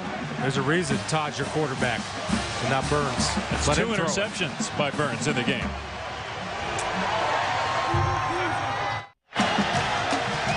Second interception thrown by Burns. Great pick by Brian Peters of Northwestern, but the Wildcats have to start this drive at their 1. They bring in their, quote, power back, Jacob Schmidt. He's their biggest running back at 200 pounds. He gets it out to 7. Great one-handed interception by Peters, his 3rd of the season. A little more breathing room for Kafka in the Northwestern offense. They'll give it to Schmidt again, and he splatters the pile. And picks up a first down to the 13-yard line.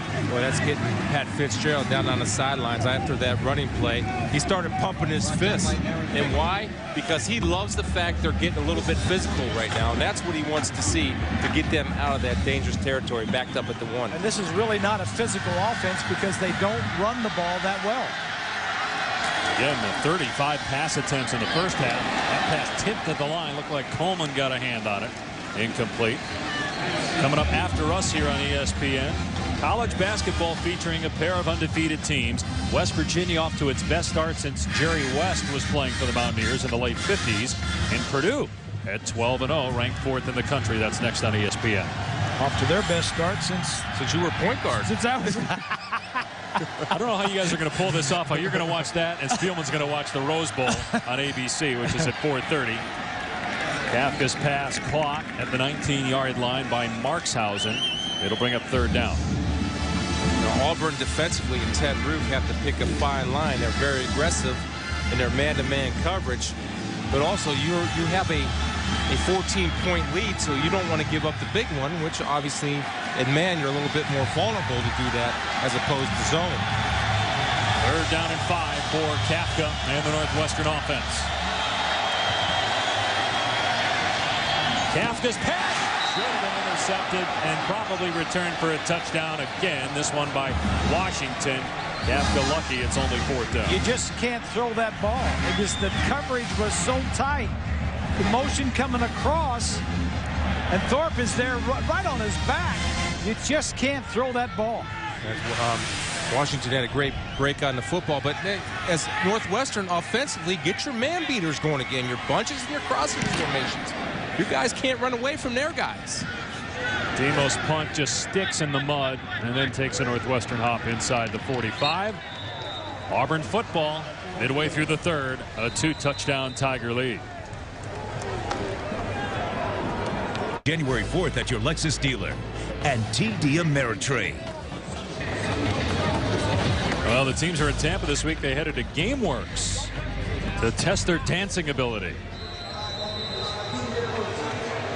And meanwhile, Auburn on the field leading Northwestern 21-7. I think Northwestern won the dance contest, but the Tigers winning where it's most important, leading by 2 touchdowns midway through the 3rd quarter. Back to the ground, and Tate, and he gets pummeled by Quentin Davey after a gain of about 2. Well, Adam Hahn right there, defensive tackle, diving to hold the ankles and keeping Tate up, and Quentin Davey came to finish the job. I mean, Adam Hahn, that's a tough position when you're playing that defensive tackle. Give all those linebackers all that glory, but he got a little piece of that tackle to help him out.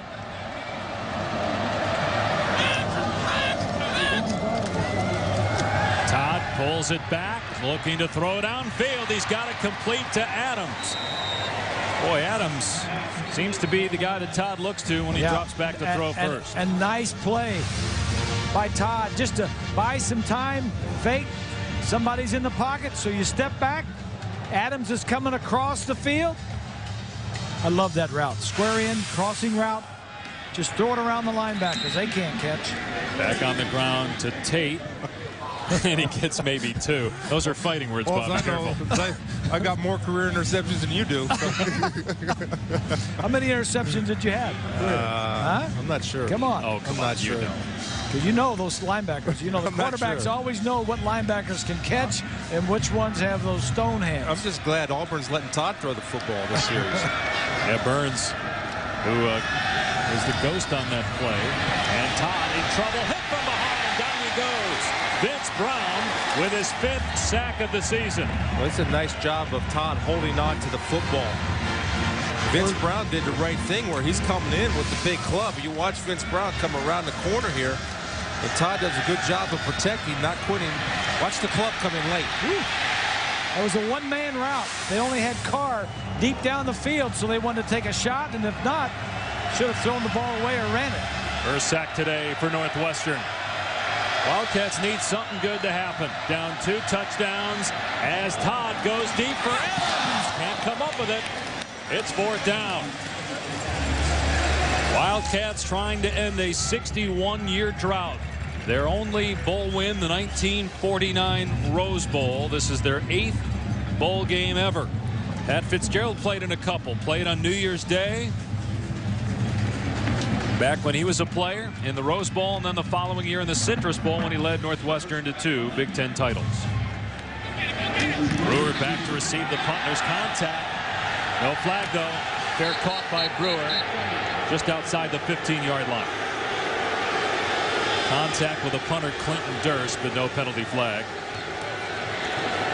Capital One Bowl Week continues on ESPN tomorrow with a pair of games. First at 5:30 Eastern, it's the AutoZone Liberty Bowl, Arkansas against East Carolina. Then at 9 Eastern, the Valero Alamo Bowl, Michigan State and Texas Tech, with no Mike Leach at the helm. What was your favorite experience in your trip to the Rose Bowl? The game. I mean, playing the game. It just it's a special feeling. I still remember a lot of plays from that game. Kafka to throw on 1st and 10, and almost another pick, and then probably should have been caught by Stewart. He couldn't hang on. Incomplete.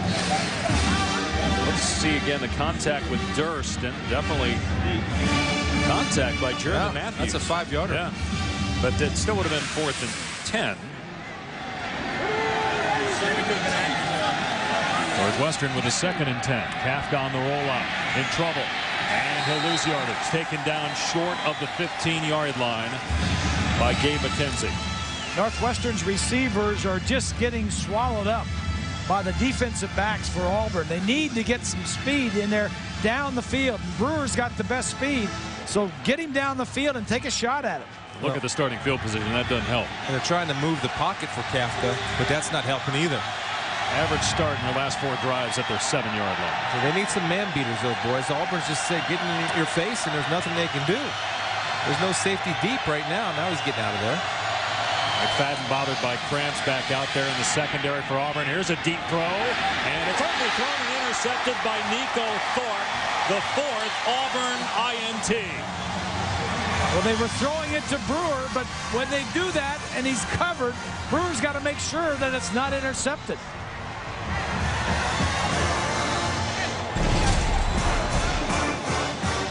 This is what they need to do, get the defense off of their backs. You throw it deep. You just got to break it up. I am the champion. Okay. I am the champion. Did it just get serious? Mike Kafka threw the fewest interceptions in the Big Ten during the regular season. Just 7. Yet he's thrown 4 today, 2 in the end zone, 1 that was returned 100 yards for a touchdown. That's why Northwestern trails Auburn in the 2010 Outback Bowl. Happy New Year, Dave Pasch along with Bob Greasy, Chris Spielman, and Rob Stone. Ben Tate takes it to the 46 for about 3 yards. Marshall Thomas on the stop. Now Corey Wooten, who many think will be a high draft pick, has not been able to do much, not been able to get much pressure on the quarterback. We've seen him on the sideline a bunch today. Don't know if he's banged up, hurt his ankle during the season, and tore his knee up in the bowl game last year. Still scouts very high on him, probably the highest prospect, as the ball pops out of the hands of Trott, incomplete. Let's check with Rob Stone down on the field for more on Wooten. Yeah, I talked to Northwestern's head trainer about Wooten. He said, no, he's fine, healthy, no problems, just coaching decisions. They have a lot of down and distance type alignments that he is not involved in all the time. So I know you guys are worried he's not out there, but it's because they don't want him out there. Some may say he should probably be out there every play because he's that good. Well, a lot of scouts are evaluating him on his 2008 film. We're keeping a little camera on him. I'll keep the eye in the sky on him. Under further review. See what he has. Well, what happened was you had an incompletion, then an immediate recovery by Northwestern. So they're going to review to see whether it was a catch and a fumble and then an immediate recovery. And if obviously, if they rule that, the ball goes over to Northwestern. Which cannot be advanced. It's right at the spot of the recovery. Since the whistle was blown. And that's a thing about Wood. I mean, here's a big guy that can play defensive end, but a guy like that size, you look at his versatility as you see the replay right here. It was recovered there by McManus, and it didn't look like Trott had it, so it should look like be he had it incomplete. long enough.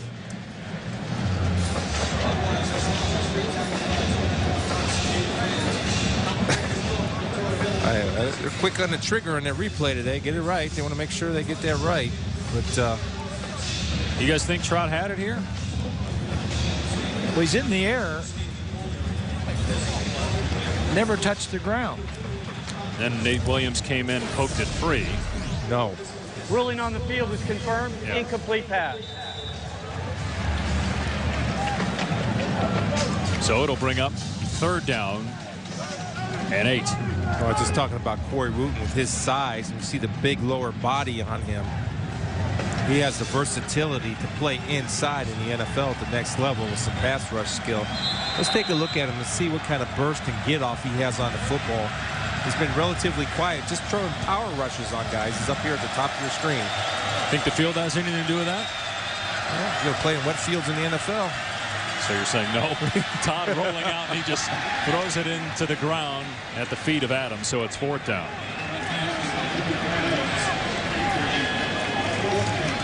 Wooden had a little pressure that time, and so Auburn has to punt the football. Northwestern not done yet, despite the 4 turnovers. It's only a 2-possession game with 5 minutes to go in the 3rd. But can they get decent field position, number 1, and then get something down the field? Durst with a moon ball, and Auburn's got 3 players down there. Did the ball, it went into the end zone, so it'll come out 2-20 as we check in with Ryan Burke. All right, Dave, let's get an update from the Gator Bowl. Bobby Bowden coaching in his 34th and final bowl game and firing the spear down, and a message against his former team, West Virginia. But Jared Brown and the Mountaineers' other ideas. The quarterback 32 yards to the end zone, and early on in the Gator Bowl, West Virginia on top, 7-zip. Dave? And Ryan, wow, what a year West Virginia's had. They lost to Auburn early in the year, but Bill Stewart's done a great job there, huh? He has. Taking over for Rich Rodriguez. Kafka to throw, looking for Brewer, and he's out near the 25. Stood up by Bynes at the 27-yard line. DeAntoine Hood on the coverage. Mike Kafka's second team All Big Ten. He was limited in games against Penn State and Iowa because of a hamstring injury. Throwing on the run there, and he's got Fields into Auburn territory. Bumped out at the 47-yard line. Now you got to go your up tempo. Keep you moving. What that does is when they're moving the pocket and giving Kafka room to work to take some of the pressure off. And there's a little bit of a man beater right there where you run a wide receiver into 2 defensive backs, forcing the defensive back to go over the top to get to his coverage. Look out! Coleman comes flying around the corner and smokes the quarterback, Mike Kafka. Beats number 75 Netter. A little shake and bake, and Netter lunges. And when you lunge and get that front body, upper body leaning forward, Grease, you don't have a chance to block anybody. And you saw that's why we've been talking about Coleman, because he can do just that to an offensive tackle. Very close to a blow to the head there by Coleman. It looked like a clean hit on the replay. Here's Kafka on 2nd and long, in trouble again. And almost sacked eventually. He does get sacked. Back at the 48-yard line by Antoine Carter. Well, the Auburn players saying they were held, but yeah, no play. The man coverage in the secondary was giving the defensive lineman time enough to get there. Kafka had nobody to go to. Actually got positive yardage. Actually got 2 yards, so 3rd and 15. And Brian Mulrow, the right guard, shaken up, will come to the Northwestern sideline. Either that or an equipment problem. Taking his helmet off. Have a look at that. So Keegan Grant, who had been the starter but replaced by Mulrow today, on the field at left guard for 3rd down and 15. Kafka has time, goes deep for Brewer. Underthrown, flag down, going to be interference on DeAntoine Hood. It's the second pass, deep pass that we've seen in the last 2 series to Brewer. He's the guy with the speed. I think that's good. Northwestern's got to stretch this. They got to make him think about deep passing. Pass interference. Number 24 of the defense. 15-yard penalty. Automatic first down. Yeah, this is where the underthrow helps him because Hood cannot get his head around and forced to make contact early with Brewer. In the last interception, when they tried to go to Brewer deep, they were able to get their head around and Demond Washington and make the play. This time, he couldn't get his head around, didn't see it, and was forced to run into the receiver, causing the pass interference. Northwestern inside the Auburn 40, first time in a long time. They've had this kind of field position. Kafka pulls it down. McFadden, the corner, came flying in there, along with Michael Goggins to make the tackle at the 35. You got Hood and Brewer down there jawing a little bit. Brewer went down there and cut his knees on a run block. Hood didn't appreciate it. See if they get a little extracurricular activity going. They protect Kafka. He's going for Brewer, who's open. Touchdown! Hood quit. Hood quit on the play. He slows down. I think Brewer kind of suckered him into believing that the ball wasn't coming to him. And then there it was, a great throw. I think his concentration was broken because the previous play, Brewer cuts him. First of all, this is the best deep ball that Kafka's thrown all day. Watch Hood, he slows down. He doesn't even know that Brewer's in the route. But I think his concentration was broken. And Brewer lulled him to sleep, like you said, Grease. Bam. So a 39-yard touchdown catch earlier. Now a 35-yard touchdown catch. And Demos for the point after. It's a one-possession game with 2:42 to go in the third. Take a look, Pash. I mean, this was set up, I think, the previous play when he cuts Hood on the running play and gets the concentration.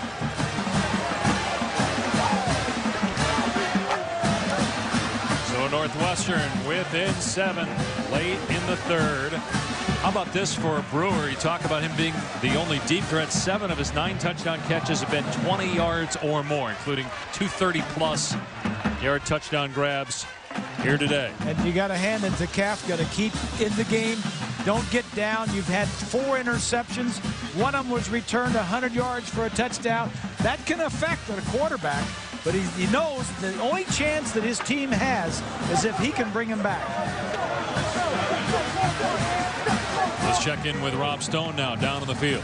Well, defensive coordinator Ted Roof saw what Hood did too, and boy, he stormed right on the field, got in his face, barking at him multiple times, guys yelling at him, "You're out, you're out." He went to go sit on the bench. He pulled him off the bench.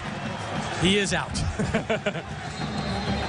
Ted Roof, former head coach at Duke, and then defended Northwestern while he was the defensive coordinator at Minnesota. Now in his first year at Auburn, we'll see if Hood returns. He is one of those outside receivers in situations where they have 3 and 4 corners out there. And a nickel package, short kickoff taken by Fannin out near the 30-yard line, and he took a shot as we go to Ryan Burr in the studio.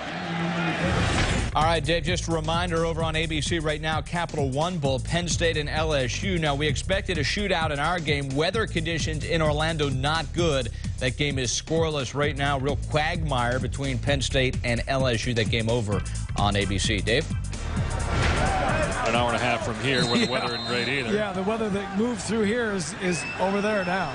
Penn State was in the Capital One Bowl in 2003. Lost that game. How about Joe? But 26 bowl or 23 bowl wins. Penn State has 26 as a team. And they go with McCaleb as the Wildcat quarterback here. Burns was running that earlier. It's a gain of about 3. Todd will come back out there now. You're talking about Joe Paterno. Joe is just great for college football. We're losing another guy today that has been great for a long time in Bobby Bowden. I think of the few years back when both of those teams, Penn State and Florida State, played in the Orange Bowl. And those two guys played together for the last time against each other. They're just great ambassadors to the game of college football. Todd throwing, and he's got Terrell Zachary. Good tackle, short of the first down marker at the 37-yard line. So a big third down coming up. Yeah, I agree with everything you say. Bobby Bowden's an institution, but it's amazing. Just looking at the sidelines, we saw Pat Fitzgerald there jumping up and down like he's playing linebacker again. Energized the whole football team. The defense now is energized running to the football. Todd on 3rd down and 2 with all day to throw. Everybody covered. Here comes a sack back at the 31. Nate Williams. Coverage sack, boys. Northwestern got near grill. They played man-to-man. They took everyone away because every single receiver for Auburn ran a stick route. That means you run to the sticks. It made it easy coverage, and Todd is stuck. He looks to his left, then he comes back to his right, and the receiver over there is covered by McManus. In fact, he didn't get off the line of scrimmage. Nobody to throw it to. Durst to punt. They'll set up the return. Brewer just scored the touchdown. Fair caught at the 33-yard line. Decent field position for Northwestern. From coast to coast, you can now get the latest news on the teams you care about most. The power of ESPN covering the Boston, Chicago, Dallas, and now Los Angeles sports scenes. You can log on to ESPNChicago.com to get the scoop on this game and talk about the future of Lovie Smith with the Bears, and also how things are going with the Chicago Bulls. Kind of been up and down the last couple of weeks. Blew a 35-point lead in a game against Sacramento, then bounced back with a win last night on New Year's Eve. Here's Dunsmore out on the flat. Good stiff arm, and he breaks through! Dunsmore being chased by McFadden inside the 20. Drags into the 10. Breaks a tackle. Northwestern within a point.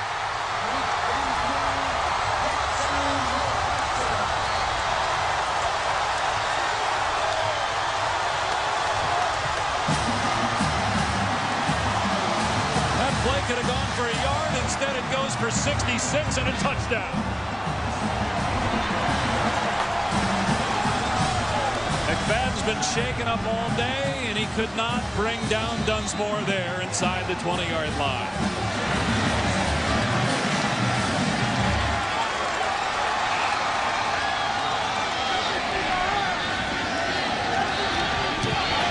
Demos puts it through to tie the game at 21. Just watch the effort in the bad tackling. I don't want to get you. Let me try to push you. I'll two-hand touch you. And here, I'll lay down and fall, not really wrap you up and just let you keep running through. Dunsmore is more of a tight end than he is a wide receiver. But how about the heart of this team? No respect. Northwestern, the little engine that could. Just keep trying. Down 21-7. The quarterback had thrown 4 interceptions. Now the game is tied. The other noticeable thing, and I don't know if it's fatigue or not, but there wasn't great pursuit by the Auburn defense. That's a screen pass, boys. You got to have 10 War Eagle helmets coming to take him out, and he broke 3 tackles, and there wasn't any attempt at any type of gang tackling because there was a lack of pursuit from the backside from the Tiger defense. And the Auburn turnovers now coming back to haunt them. The one they had in the red zone and the one they had at the end of the first half in the red zone as well. And it did not take any time off the clock because of the hurry-up offense. There's a time for it. I think there's a time to kind of rest a little bit. That's also why we said Northwestern wasn't out of the game about 5 minutes ago, because Auburn can get off the field quickly in 3-and-out situations. Washington gets to the outside on the return, and look at Demos, the kickoff man. You can go over to Auburn and show them how to do that. The kicker tackling better than the guys who are supposed to know how to tackle. To be fair, only on that last play. But that's the epidemic that's attacking college football, and nobody seems to do anything about it. Tackling. Why don't you do something about it? I'm going to have a tackling clinic in Columbus, Ohio this summer. There you go. We got a tie game late in the third here at the 2010 Outback Bowl. Well, Pat Fitzgerald, you talked about it, infusing enthusiasm not just into his team but into this Northwestern program and into the city of Chicago. Out on the flat to Emory Blake, and he's brought down after a gain of about 3. Good play by Brendan Smith, the first Wildcat ever to start 3 postseason games. And that is the end of the third quarter as Northwestern tries to end a 61-year drought. Their last bowl win in 1949. They're tied with Auburn going to the 4th.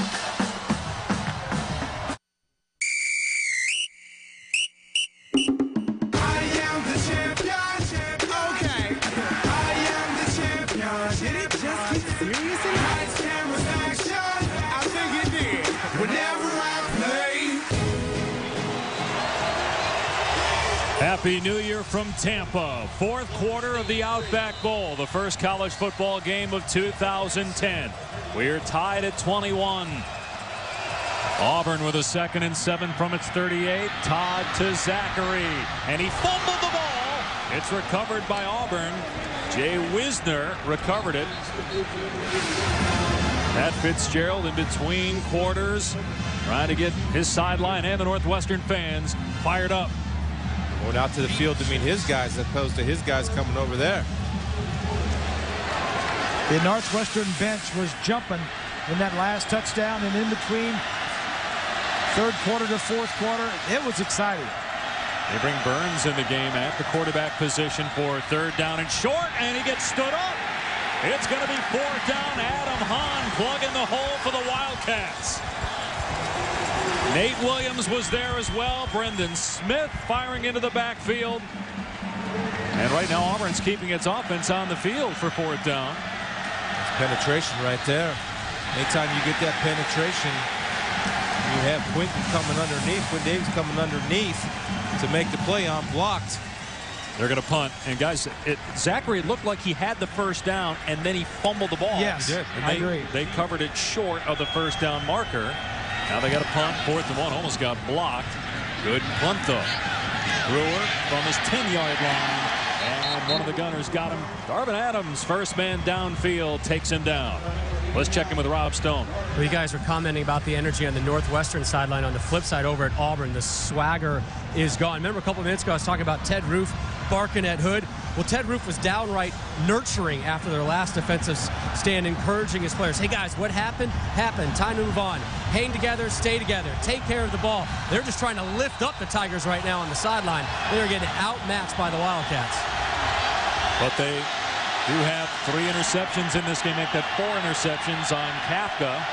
We'll be looking for a takeaway here as Coleman got pressure and hit the quarterback, but Kafka got it away for a 1st down to Dunsmore. And there's a penalty flag probably for that hit by Coleman on the quarterback, Kafka.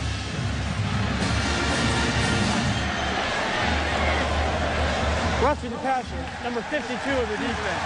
15-yard penalty from the end of the run. 1st down. He went high on a sack earlier in the game, got him from behind. That one looked clean. We'll see if this one was clean or not. The ruling definitely got him late. Oh, yeah. He is the SEC. He is 2nd in the SEC in sacks and in tackles for loss. Didn't get much of a block from the offensive lineman there, but when the quarterback gets rid of it that quickly, you got to pull up. Kafka to the air again, going downfield. He's got Markshausen who lays out. The ball came out at the end, and it's ruled incomplete. He did not complete the catch. Got to come down with possession and keep control of the football. Has it, and the ball and ground. It's a great effort. Jars it loose. Good coverage. You had to put it out front like that, but it was just good coverage. Kafka rolling out, going to get hit, got rid of it, and another interception. Bell with his 2nd pick of the game, the 5th. Auburn interception and a late penalty flag.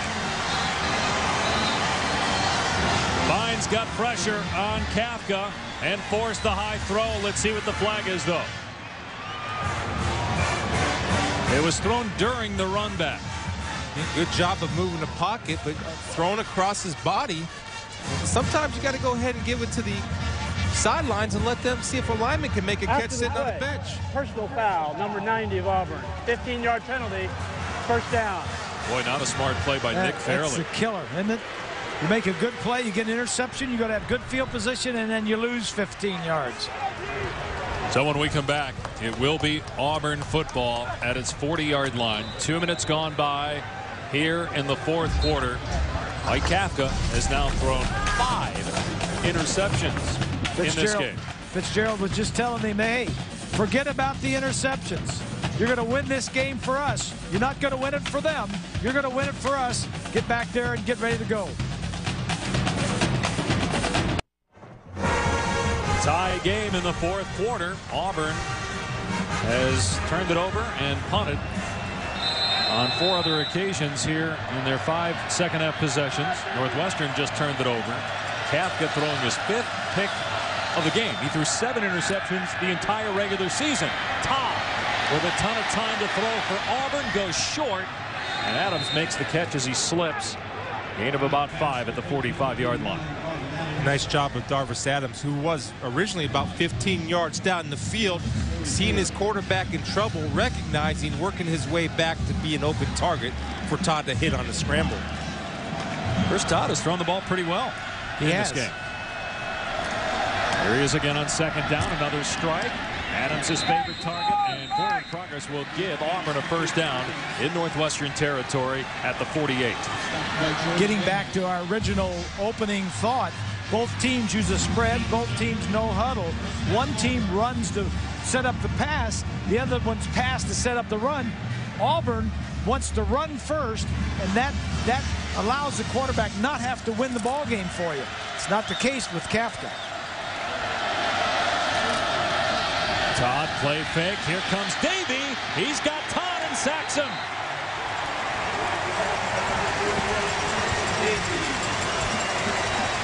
Third sack today for Northwestern. And Coach Hank is drawing him up from the outside. Here comes Davey sneaking around. Ben Tate is responsible for him. Ben Tate didn't see him behind the big lineman. Ben Tate went out to the route where he should have been in pass pro on the blitzing linebacker. Loss of 6 on the play. Auburn at 7-5. Northwestern an 8-4 record during the regular season. Todd to throw again, and a beautiful toss over the outstretched arm of Davey, the linebacker, and the 11th catch for Darvin Adams today. This kid can throw. Chris Todd spent 2 years at Texas Tech, transferred to junior college, and then came in here to Auburn. Has played the last 2 seasons. We asked him why he left Texas Tech. He said he just didn't fit in. Had nothing bad to say about Mike Leach or the coaching staff there. Just said it wasn't the right fit. He originally came to Auburn because of Tony Franklin, who was at Troy, and that's where Todd was thinking of transferring to from Texas Tech. Northwestern's defense countered with an audible off the Auburn audible. Todd being chased by Wooten, gets rid of it across the middle, and Adams made the catch inside the 30-yard line. He's made every big play in the passing game for the Tigers today. It's a great job of buying some time by Chris Todd.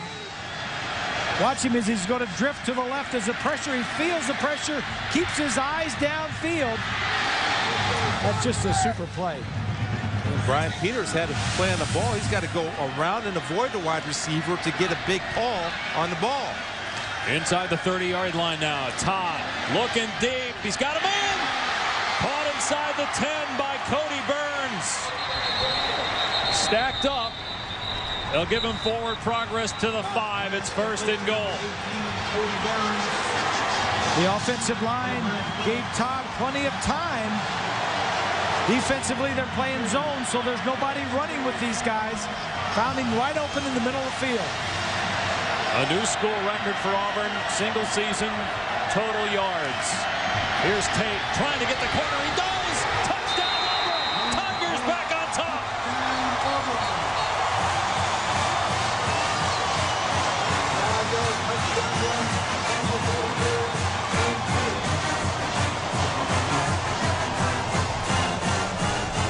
That's a senior Chris Todd's drive. Making a name for himself under pressure. Tie ball game. Show me something. Man, was he on time and on target for the Tigers. Then they finish it off with the run by Tate, his 9th rushing score of the year. Extra point gives Auburn a 7-point advantage. Just over 10 minutes to go. Then Tate takes it in, and the Tigers retake the lead.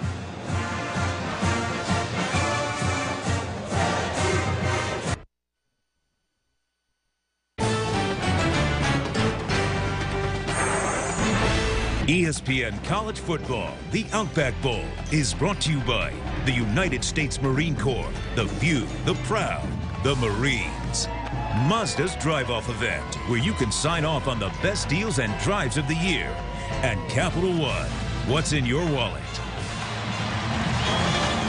Last night in Tampa, as part of the Outback Bowl parade, high school bands from all over the country performing, along with Northwestern and Auburn bands, and some of those high school bands performing at halftime of this game. Here at Raymond James Stadium with Bob Greasy, Chris Spielman, Rob Stone down on the field. I'm Dave Pasch. Auburn leading Northwestern 28-21. Wildcats, for the first time all year, have not led a game in the second half, at least not yet. They come back from a 21-7 deficit, now trying to come back. Got a touchdown, but plenty of time on the clock. Stephen Simmons on the return. Past the 25 and out to the 30-yard line as we check in with Ryan Burr in the studio. All right, Dave, let's check out now West Virginia taking on Florida State. Gator Bowl action. Noel Devine. Big run for the Mountaineers, already a 7-3 game. Devine all the way down the sidelines before he's finally brought down inside the 5. Wouldn't take long from there. It's Devine again, this time from the 1-yard line. He plunges in, and West Virginia up 14-3. Devine already 85 yards and a touchdown, Dave. Right, Ryan, here. Auburn with a 7-point lead. Kafka's thrown 5 interceptions in this game. Throws short here to R.B. Fields. And he's dumped out of bounds just short of the first down marker by Darren Bates.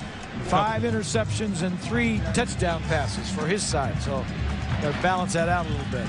What an answer by Auburn. All the momentum was on Northwestern's side. Now let's see if Northwestern can counter. And Kafka, smart play there, throwing it away. Let's check in with Rob Stone. Hey, Dave, they say tragedy equals comedy. Here's Coach Fitzgerald during the last break. He's yelling at his players, yelling at Kafka. He's going, guys, we've been playing with 10 men all game. We've been playing with 10 men. Our quarterback has been playing for the other team the entire game. The good news, though, we got him for the remaining 10 minutes. We're in good shape, guys. Good news and bad news. Well, he's got a career high in terms of passing yards. And again, 5 interceptions. Not all those were his fault. One was tipped, the first one in particular. And one was returned 100 yards for a touchdown. That right now, I guess, is the difference in the game. As Kafka, quarterback draw, and it's going to be close. Tackled by Craig Stevens, and I think he's going to have Blake's it. also there. I think he's going to have it. All right, baby. It is a first down for Northwestern. Hurry up. Hurry up. That's what they do. Kafka looking deep, and might be another pick.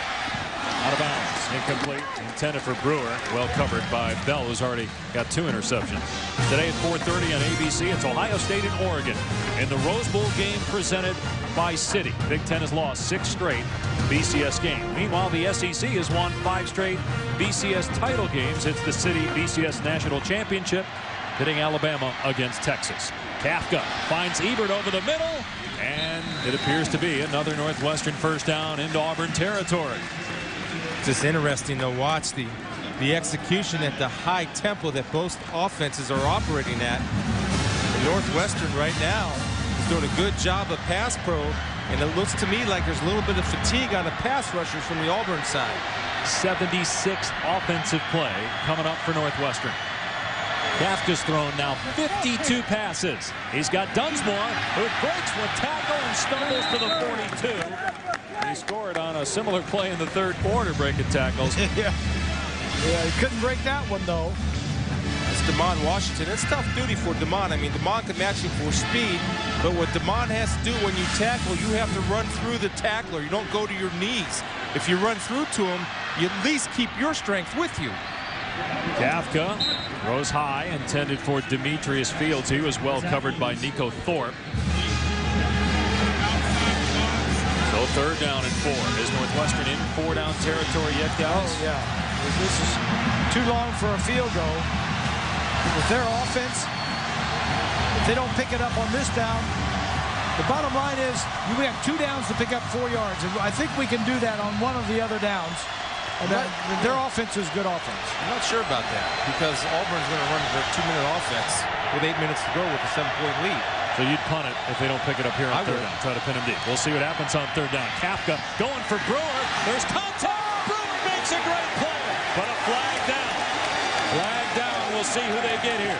If it's Brewer or the defender. Nico Thorpe is pointing like he was pushed. And it looks like they're going to call it against Brewer. pass interference. Number 12 of the offense. 15-yard penalty, 3rd down. Pat Fitzgerald doesn't like it. What'd you guys think? Right call? Well, we'll look at it again.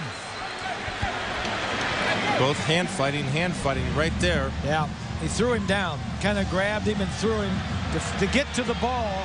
Watch the right hand right there, Chris. Right, yeah. And you do that. I mean, you know, he didn't know that he was going to grab him and throw him down. He was just hand fighting to get to the ball. If nothing else, just so he doesn't pick it off. A good job of Thorpe using his body, looking back to the football. Now it's 3rd and 20 if you don't get it here. Well, you got to be careful you don't throw a pick. Here they come. And again, deep pass, this time for Stewart, and out of bounds. So it's 4th and 20. Northwestern will have to punt. Again, Nico Thorpe with coverage. Good job by the Auburn secondary throughout the game today. I'm going to see now, after Auburn gets the football, what type of tempo they operate. Are they going to stay in their high speed, quick tempo, or are they going to slow down just a tad to run some time off that clock? Off the side of Demos' foot again. He's had a couple of bad kicks. Maybe that's why Bob was saying they should have gone for it on 4th and 4 inside the 45, but they didn't get a chance because of an offensive penalty. And they're down 7 to Auburn midway through the 4th. When we are done with football, it is off to the hardwood at Purdue. What a game we have. West Virginia off to its best start since 57-58, undefeated against Purdue, 12-0 for just the 2nd time in school history. Big East, Big Ten on the hoop court. Coming up next right here on ESPN, 26 minutes from now, guys. Should be a great game. West Virginia coming off a narrow win over Marquette. Meanwhile here with 8:11 to play, Auburn leading Northwestern by 7. And we'll see, in terms of tempo, what we get from the Auburn offense. It's a strange figure right here, these Auburn guys in a huddle. They don't do that very often. Out of the flat to Fannin. He's got blockers out there. And finally banged out a play at the 43-yard line, a couple of yards shy of a 1st down. I think a little bit of Ben Tate time. I mean, Ben Tate's an effective runner. So far in the day, 79 yards rushing on 16 carries. Let him pound it up in there a little bit. Tate, the number 5 all-time leading rusher at Auburn. Been some great ones here. Ronnie Brown, Carnell Williams, Joe Cribbs, James Brooks, of course, Bo Jackson. Here's a pitch. Terrell Zachary with blockers again. Zachary inside the 30-yard line, inside the 15, pushed out around the 10.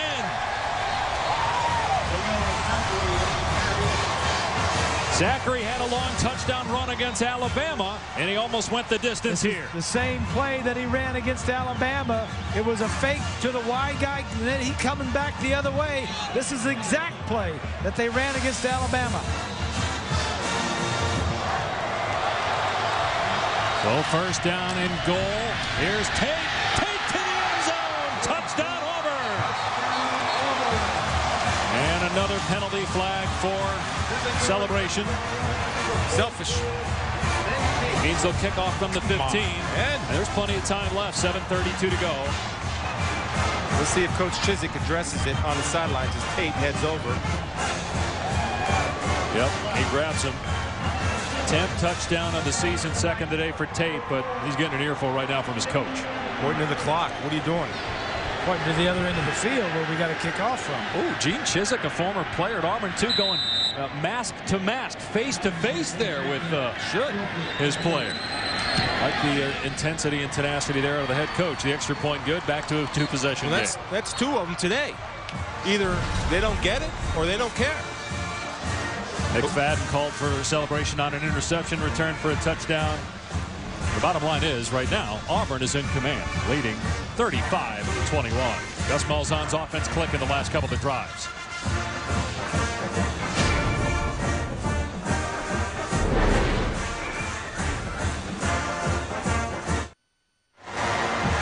Bo Jackson, the all-time leading rusher at Auburn, in attendance here in Tampa. The Outback Bowl, ironically, lives now in the Chicagoland area where Northwestern's located. Sorry, Chris, if this brings back some painful memories seeing Bo Jackson. Bo was in a He and Barry Sanders played against a lot of great players, but right there, straight out, flat out, beast. And for the second time today, Auburn faked as if they were going to run up and kick the ball. They had a successful onside kick in the first half against Alabama. I don't know if you want to try it here, though, from your own 15 after the Tate penalty. I'm sure that didn't please Bo Jackson to see a running back like Tate with that kind of a decision after a touchdown. Big return for Simmons, maybe, but he gets tripped up at the 41. Otherwise, he might have had a huge return. Meanwhile, let's check in with Ryan Burr in the studio. All right, Dave, let's check out now Penn State and LSU Capital One Bowl. We said very soggy field, not stopping Penn State here. Darrell Clark, 37 yards to Derek Moy. It's a touchdown. Penn State on top at that point, 7-3. And that's where we stand right now with 7:19 to go. Just a reminder, up next here on ESPN, it is West Virginia against Robbie Hummel and Purdue. 2 undefeated. It's number 6 against number 4, and it's coming up next. A lot of time left in this ball game, Ryan, as Markshausen makes the catch. Northwestern's already come back from 14 points down once. That was late in the third quarter. They got the ball in Auburn territory. Markshausen just 1 career catch as a walk-on his first 3 years. He's got 8 today and 87 on the year. He was just a walk-on transfer. His 5th year at Northwestern. Kafka to the air again, over the middle again to Dunsmore. Spun down at the 41 by Walter McFadden. Well, let's take a look now at Northwestern's pace. They've been operating at a high pace all game, and so this is nothing new for them, and have shown quick strike ability with Brewer, their #1 deep threat. Second down and 4. Little flanker screen. Stewart. It's hit hard by Vines and finished off by Goggins. It'll bring up 3rd down. Vines, the middle linebacker, when he saw that ball go out to the wide receiver, ran from his middle linebacker spot all the way out there and picked up the tackle. Ted Ruth is as intense as they come as a defensive coordinator. They run the ball here on 3rd down and 4, and Fields going to come up close, so you'd imagine they're going for it on 4th down because they ran that play, right? Here comes number 39, Jacob Schmidt, their tough inside runner. He's a hockey player in high school. Again, we kind of called him the big back, and he's the heaviest, but he's at 200 pounds for Northwestern. And 4th in the Big Ten and 4th down tries, and 1 of 1 today. It's a game right here. Potentially 4th and 2, 5.5 minutes to go.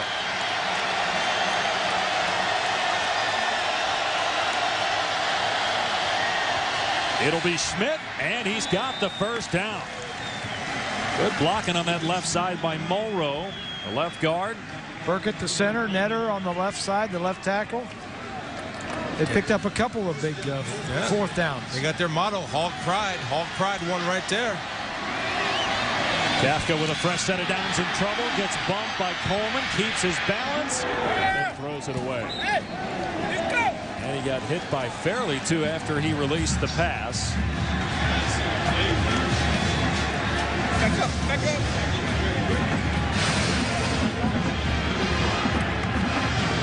Good job by Fairley of finishing the play, recognizing that he had time to get a clean legal hit on a quarterback, which is a rare occasion in some people's eyes. Kafka gets hit again. That pass got away from him. It'll bring up 3rd down and long. Coleman got pressure that time. Auburn has some depth. They don't have a lot of depth in the back 7, but in their front 4, they run about 7 to 8 guys in there, which allows them to get fresh bodies. And you got a guy like Coleman able to turn that corner. Such a plus. 3rd down and 10. Northwestern again in 4-down territory. They've been successful in the middle of the field, boys.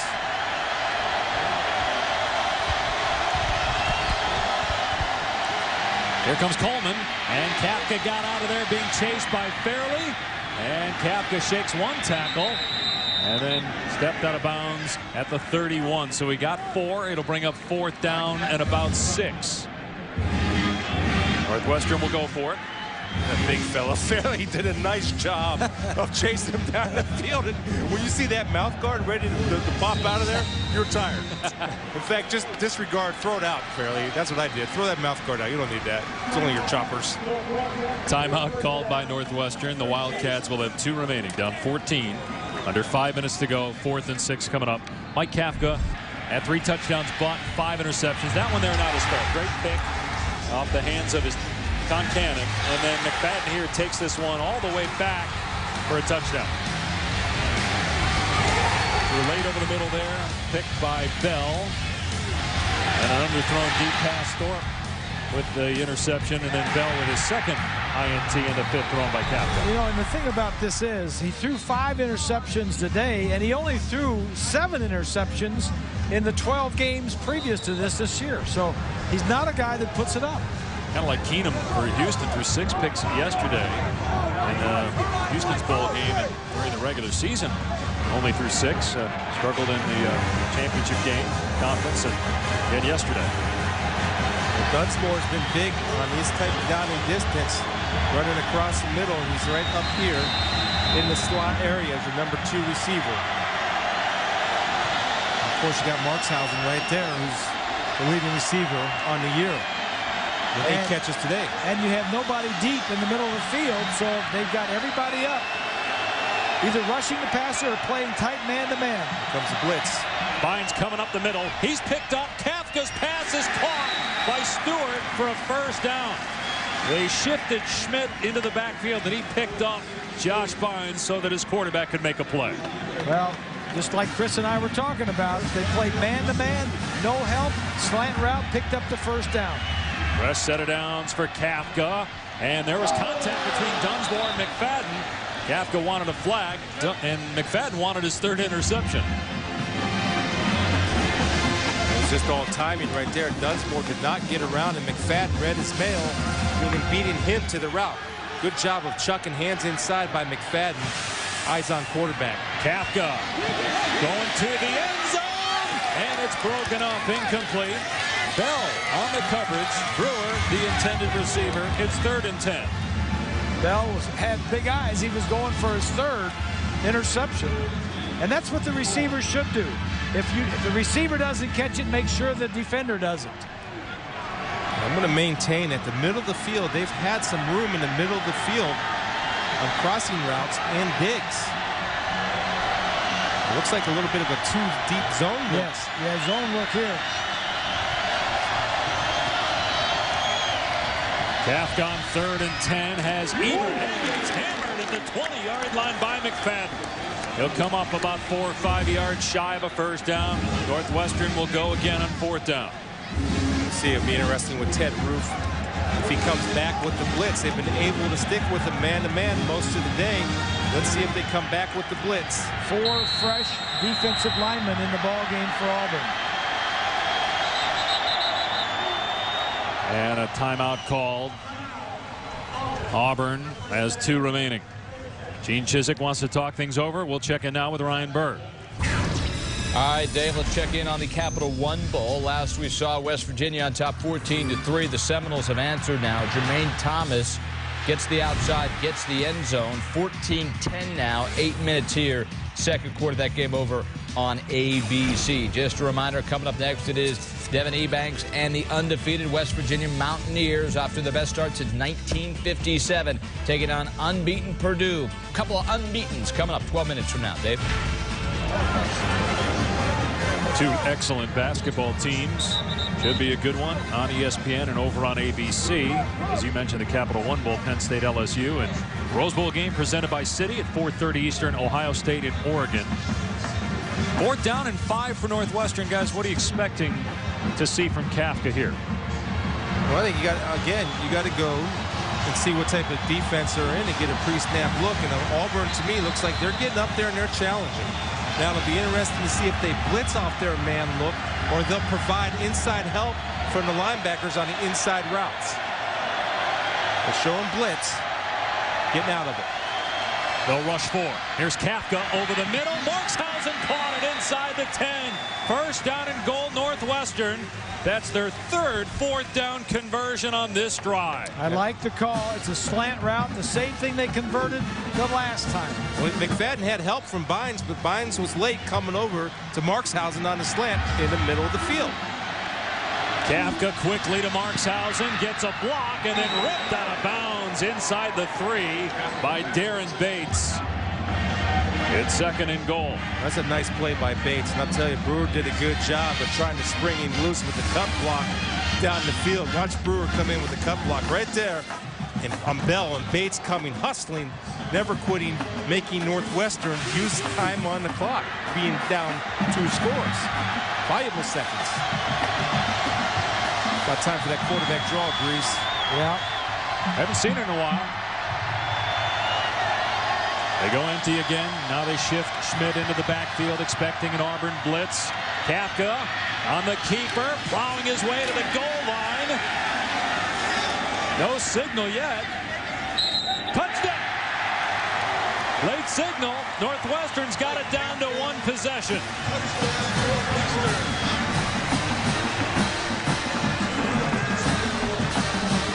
It's been 61 years since Northwestern won a bowl game. The 1949 Rose Bowl.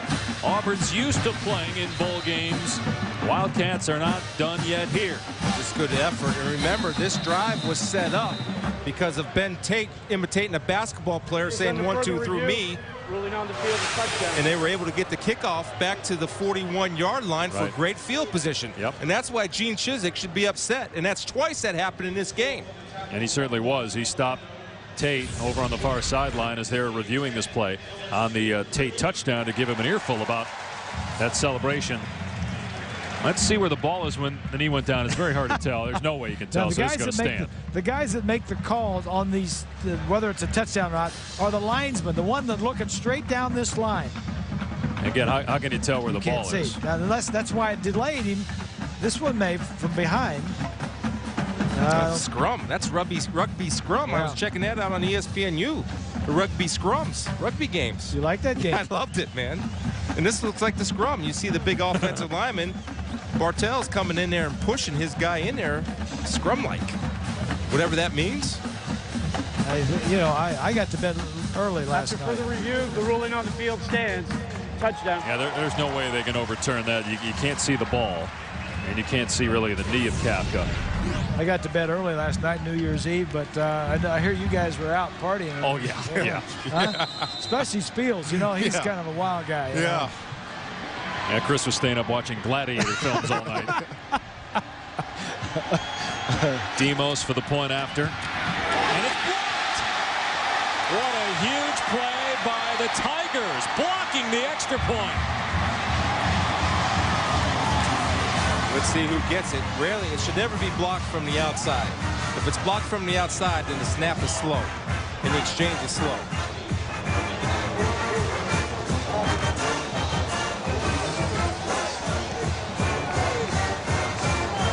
Up the middle. Looked like Coleman got it with his right arm. I tell you, Demos has had a tough day. His punts have not been very good, and then getting an extra point blocked. Well, and there was no penetration by Coleman. Coleman does a good job of getting in there, but he's not even elevating off the ground, so that ball was a line drive. Now, an extra point, you got to be good enough to put a little loft on it. Exactly. Still a one-possession game, exactly. But now Northwestern. Still go for 2 points. Yep, they've got to get the ball back, either on an onside kick or they do have 2 timeouts. They could elect to kick it deep. What would you do? Would you go onside here, or do you just kick it away? What would you do, Coach? I kick it deep. Take my 2 timeouts.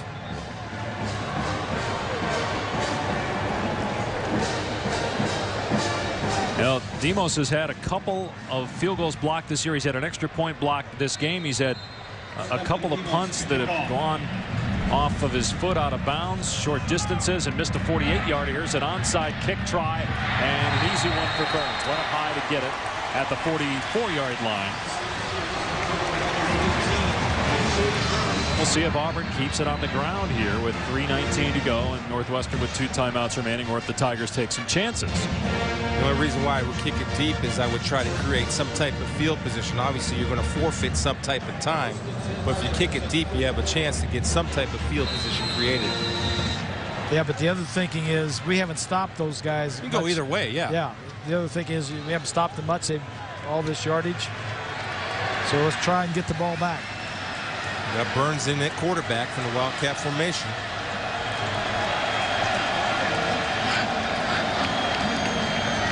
He'll hand it off to McCaleb and finds a seam. McCaleb inside the 35 and then ran into his own man. Still got a first down. Good job of McCaleb of not going out of bounds. Even though he ran into his own man, it looked like he had the know-it-all to go ahead and get down anyway.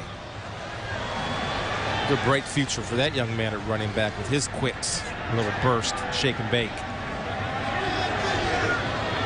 Auburn will let the clock run down. This is about the only time they do look at the play clock and let it run down. Still time for Northwestern, though, to get it back with a stop. But Auburn inching closer to field goal range. Here's Tate, and he lost the ball. It's on the ground at the 31. Northwestern says that they have it. They do. Wildcats got it. Sherrick McManus with the fumble recovery.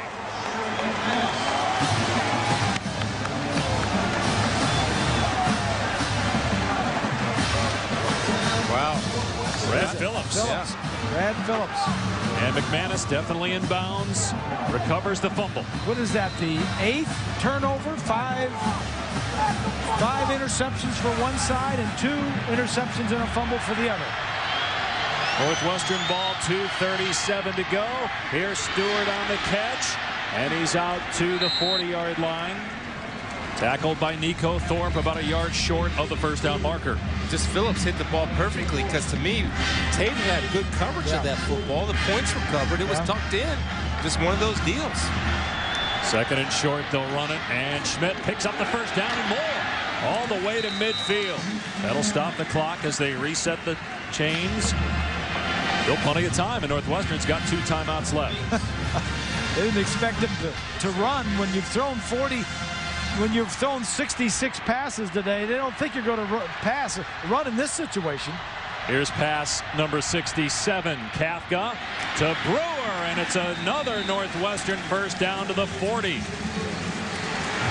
I'll be careful with my man-to-man defense. I know people hate to hear that, but I think now you protect the end zone. That's your first and foremost priority. That's what they're doing. They're sitting back in zone, letting them complete some of these passes. Pass number 68, perhaps. Yep. And that pass looked like it might have been tipped at the line. By the time it reached Brewer, he could not adjust and make the catch. Second down and 10. Clock stop, 1:46 remaining.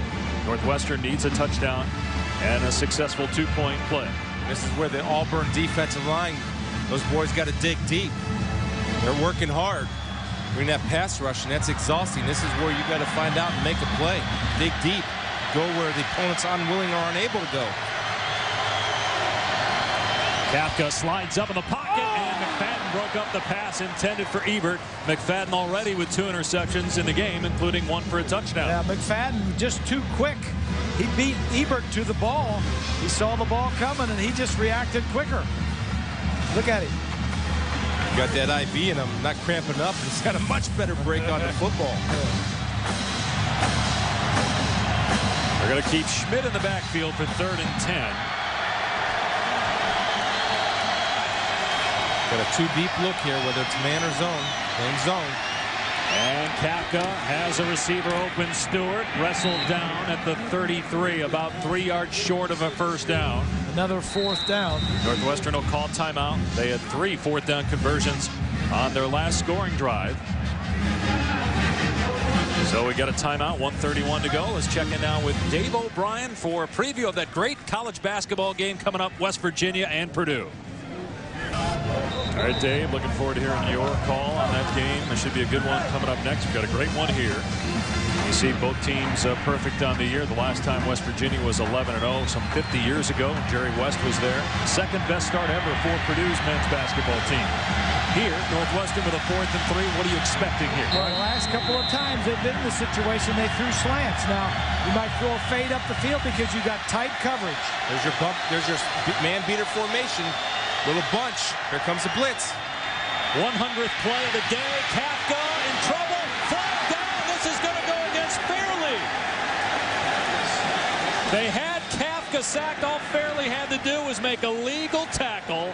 Personal foul, face mask, number 90 of the defense, 15-yard penalty, first down. All he had to do was make a legal tackle, and the game's probably over. Take a look.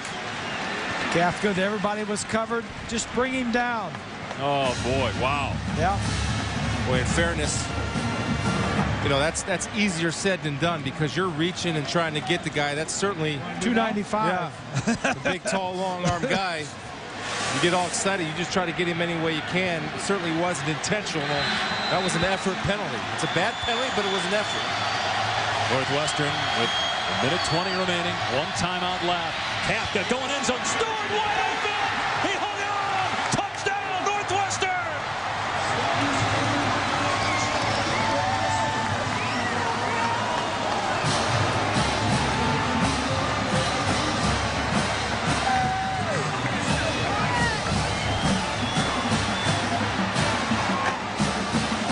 Patty Fitzgerald at the 12-yard line. You make sure everybody knows we're going for 2. Well, they had the extra point blocked on their last score, so they have to go for 2 here. What's the play call, guys? Well, they work on this. They work on these 2-point plays every week. They have 2 or 3 or 4, and they're going to run the best one they've got right here and now. Brewer to the corner. Let him go get a jump ball. Here's the 2-point try. The end around to Brewer. He's going to throw. He's got a man open. Tie game. Brendan Mitchell with a 2-point catch. We're even at 35.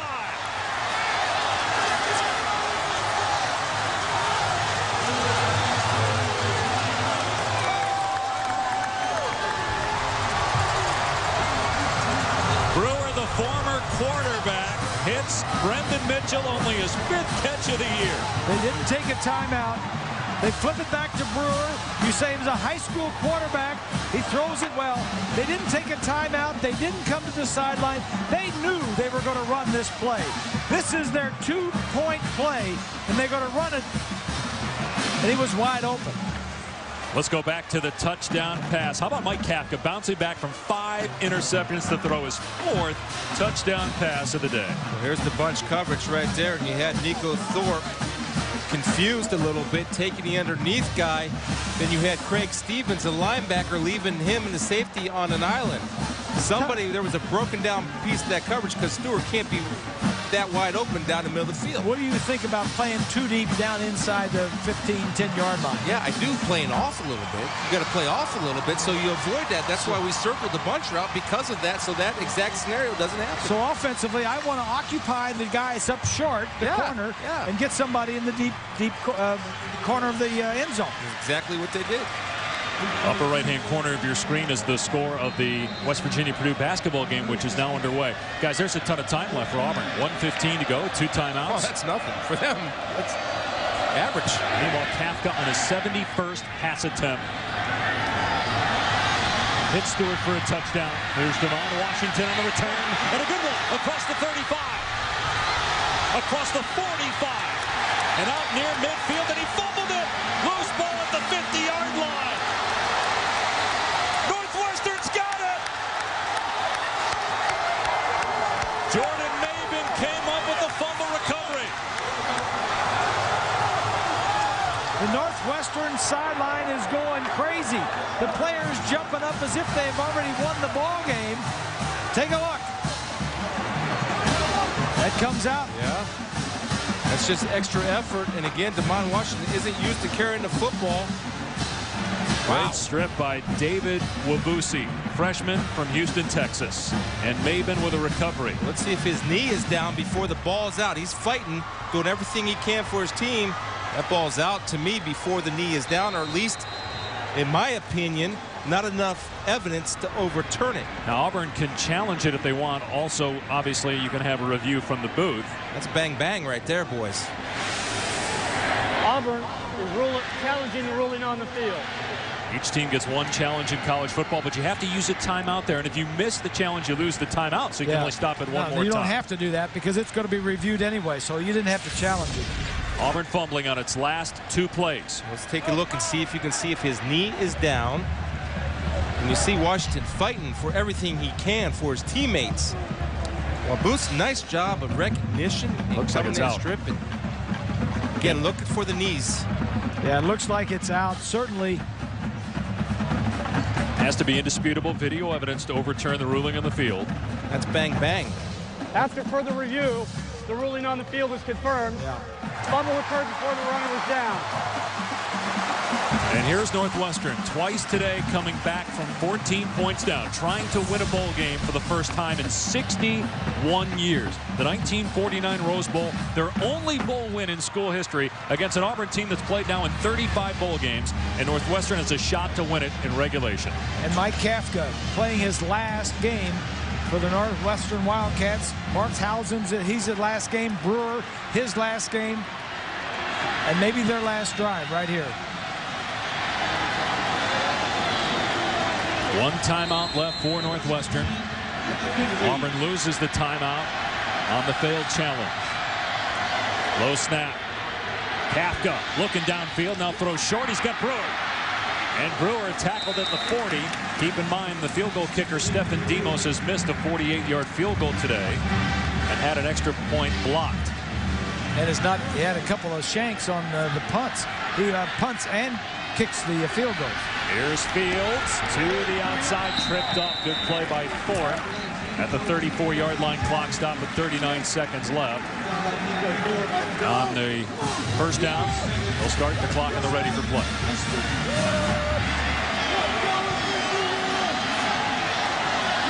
"35 seconds and counting. Kafka to Brewer on the sideline. Caught inside the 30 at the 28. Let's check in with Rob. Guys, I talked to Demos. He said his range going this way, he felt comfortable 52 or 53 yards, so they are well within his range. And one quick nugget on that 2-point play, Bob Greasy said you knew what they were going to call. That play called Yankee in honor of Joe Girardi. How about that? Here's 2nd and 4 for Kafka. Gets hit by Coleman as he gets rid of the pass. Out of bounds. It's 3rd down and 4. It's an interesting call right there. Going for it all. And I love the fact that Nico Thorpe still competing out there, playing excellent man coverage on Stewart. But I like the call from Mike McCall, the offensive coordinator of Northwestern. Why not try to go get it all? Well, now what on 3rd down and 4? Do you try to run the football to the middle of the field, or are you going for the first down here? You get 26 seconds left. You're going for the first down. It would be about a 45-yard attempt. Get the Schmidt or let Kafka on a little play that you scored the touchdown on a quarterback keep. So you would run the ball. Yes. That's what they're going to do. Here's Schmidt, and he's not going to get the first down. He'll come up a couple of yards short, so it's going to be about a 43-yard field goal try. Northwestern will take the clock down. They've got one timeout remaining. So, Bob, you didn't like that? No, I didn't. I mean, I could have. I'm a quarterback. I want to throw the ball. I want to pick up the first down and then keep the drive going. But it's fine. You know, run the play, get it in the middle of the field. If you don't make it, then you kick the field goal.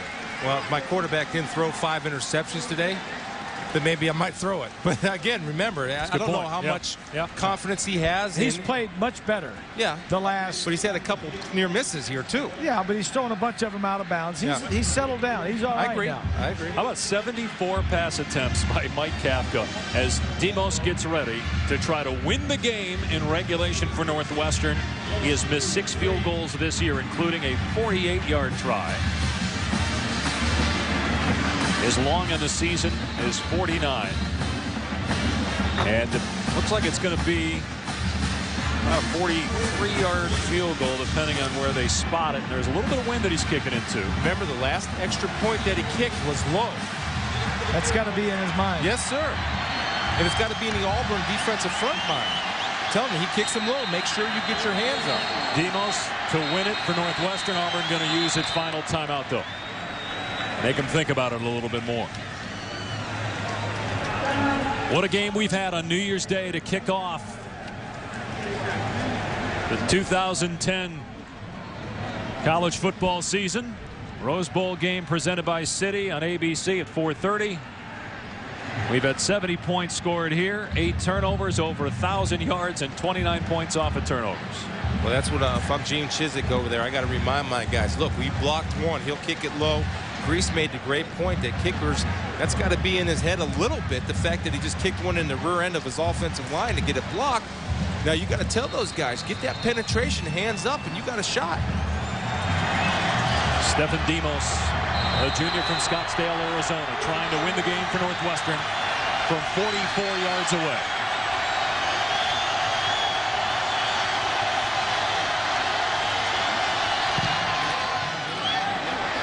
And he missed it wide to the right. We are going to overtime. Still climbing that mountain. 2 misses by Demos. You wonder if that'll impact Pat Fitzgerald's decisions in overtime. Meanwhile, an injured player down for Auburn at the 33-yard line. Yeah, I think two guys might have knocked themselves out and ran into each other coming off the corners. Good snap. Good hold. Maybe tried to overkick it a little bit, which sometimes results in the pool. So Demos 0 for 2, misses a 48-yarder wide left and a 44-yarder wide to the right. It was Walter McFadden who was shaken up for Auburn. Meanwhile, as we get ready for overtime, let's check in with Ryan Burr in the studio. All right, Dave, great game there. We're brewing basketball at Purdue now. Undefeated West Virginia, undefeated Purdue, 6-2 very early on. Of course, you can check that out on ESPN360.com. And as soon as we're done with overtime, we'll get you right out to West Lafayette. Dave? Northwestern has been great in close games, Ryan. They're 6-1 in games decided by 7 points or less. And in their history, 8-2 in overtime. A very good record in extra sessions. What a comeback, twice down 14 points in the second half to tie the game. Both teams. Exactly. I mean, both teams have played their hearts out. This is all about the bowl games and to see these kids play. And I want to go back, and and maybe it's just me, but don't forget that the touchdown early on was set up by the good field position off the kickoff return off of a penalty that could have been avoided by Ben Tate when he tried to dunk the basketball, knowing that would result in a 15-yard penalty.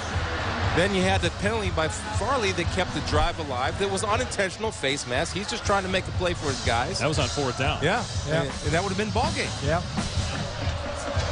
Let's take a look at our overtime rules. Each team gets a possession. You have the coin toss for who chooses to be an offense or defense first. No game clock, obviously, and if you reach a third overtime, you have to go for 2 after you get a touchdown. And we're saying, does this impact Pat Fitzgerald's decisions in overtime with his kicker Demos struggling? No, I don't think so.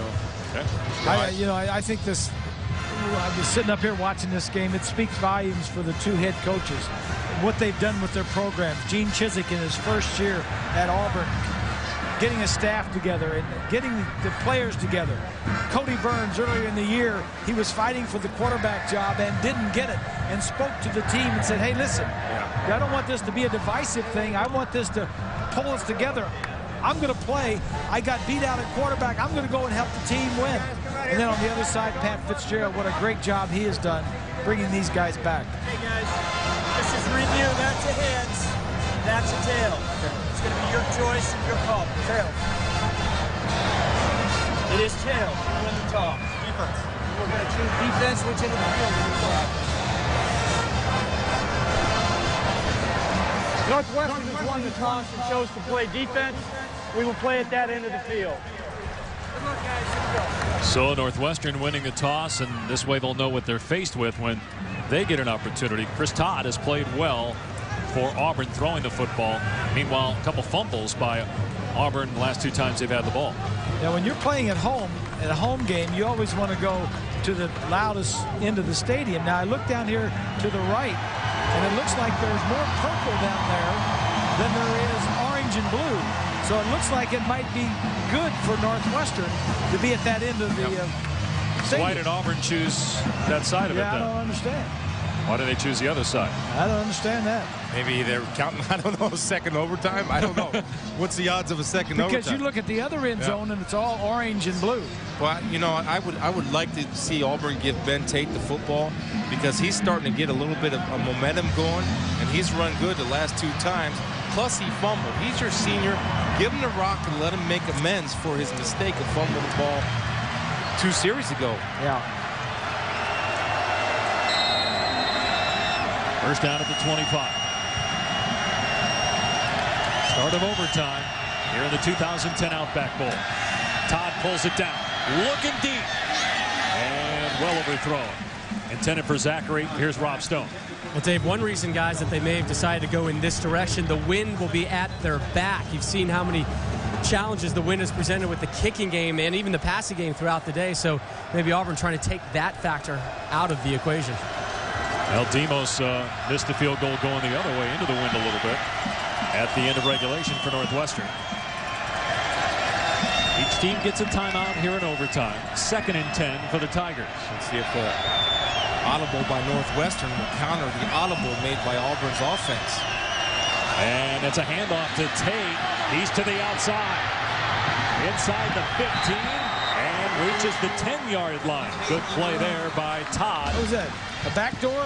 Yeah. A little backdoor handoff. And Ryan Pugh got away with a hold on Nate Williams. He kind of horse-collared Nate Williams, the middle linebacker. Ben Tate read the block, cut it to his right. Good positive yardage. First down and goal. Here's Tate again to the 5-yard line. Over on ESPNU, West Virginia and Purdue, and college basketball matchup of 2 top 6 teams. That game will come back over to ESPN once we're done here in Tampa. Keep giving to it. Well, he's coming out of the game, but I would keep giving it to Tate. I mean, he's a powerful guy. They haven't stopped him in the red zone yet. Keep in mind, Burns has thrown 2 interceptions today when he's come in as the Wildcat quarterback.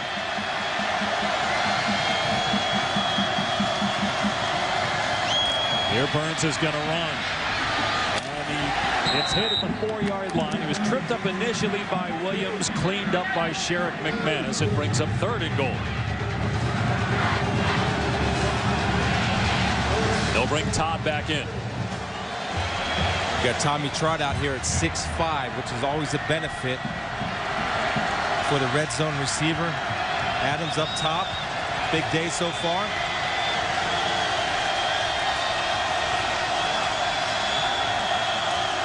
Todd back to throw. End zone. It's tipped and incomplete. It's 4th down. And Auburn will bring on the field goal team. He's going for Trott right here to throw the high ball. It was. It just got a little bit too much confusion in there. Quinn Davey got a hand on it. Yeah. Helps being 6'4", linebacker. Something I wouldn't know anything about. Wes Byram on for a short field goal try. 21 yards.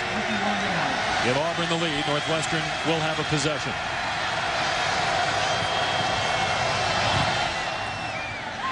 And it's good. So Auburn leads at 38-35. Let's go back to the studio before Northwestern gets a turn. Here's Ryan Bird. All right, Dave, thanks a lot. Just getting you an update now. West Virginia and Purdue. The game has been moved to ESPNU, so if you want to check that out, it's over on ESPNU. This is Jones for 3. The game tied at 10 right now, so good one brewing. West Virginia and Purdue back for the conclusion overtime, guys. All right, Ryan, looking forward to that. Over on ESPN again once we're done here on ESPNU right now. So Auburn guys by 3. And Pat Fitzgerald has watched his team come back twice in this game from 2 scores down as Kafka really has settled in. So what are you doing now that maybe Kafka's got more confidence? Well, you're doing what you've done in the last 2 or 3 drives, and that is play solid football. Don't try to force anything. Chris, do you take any chances here if you're Kafka? Well, yeah, I think you play to win. If you know something or you feel something, you run it. See what kind of defense. Auburn's playing a zone defense. He's handed off to Markshausen. He's going to try to throw it back to Kafka, who is well covered. Auburn not fooled. Markshausen gets a block.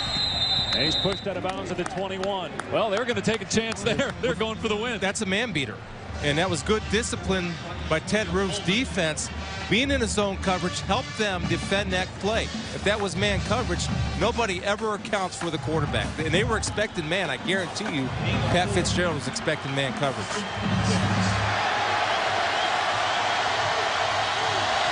So gain of 4. Good job by Markshausen not to force it. Kafka. Over the middle. Markshausen lost it. It's ruled a fumble. It's loose. Kafka picks it up. It's still live. Now a couple of penalty flags fly in downfield at the spot of the fumble. It was ruled a catch and a fumble, a recovery by Kafka, but again, penalty flags down. Did he ever secure it, guys? I don't know.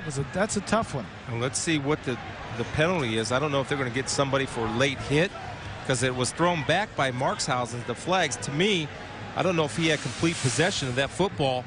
I don't think he did. And had Auburn recovered that fumble, it would have been the game. They're first going to figure out the flags, but every play is reviewed, so upstairs the technical advisor already taking a look at this to determine whether it was a catch or not. You see if it's after. Remember, there are 2 flags, as you said, Dave, right down there in the field. It's yet to be determined.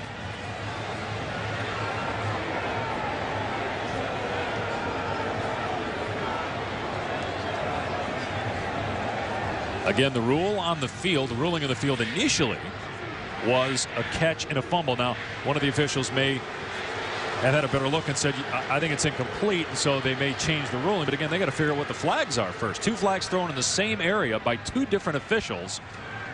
One came in after the play. Now the flags are being picked up.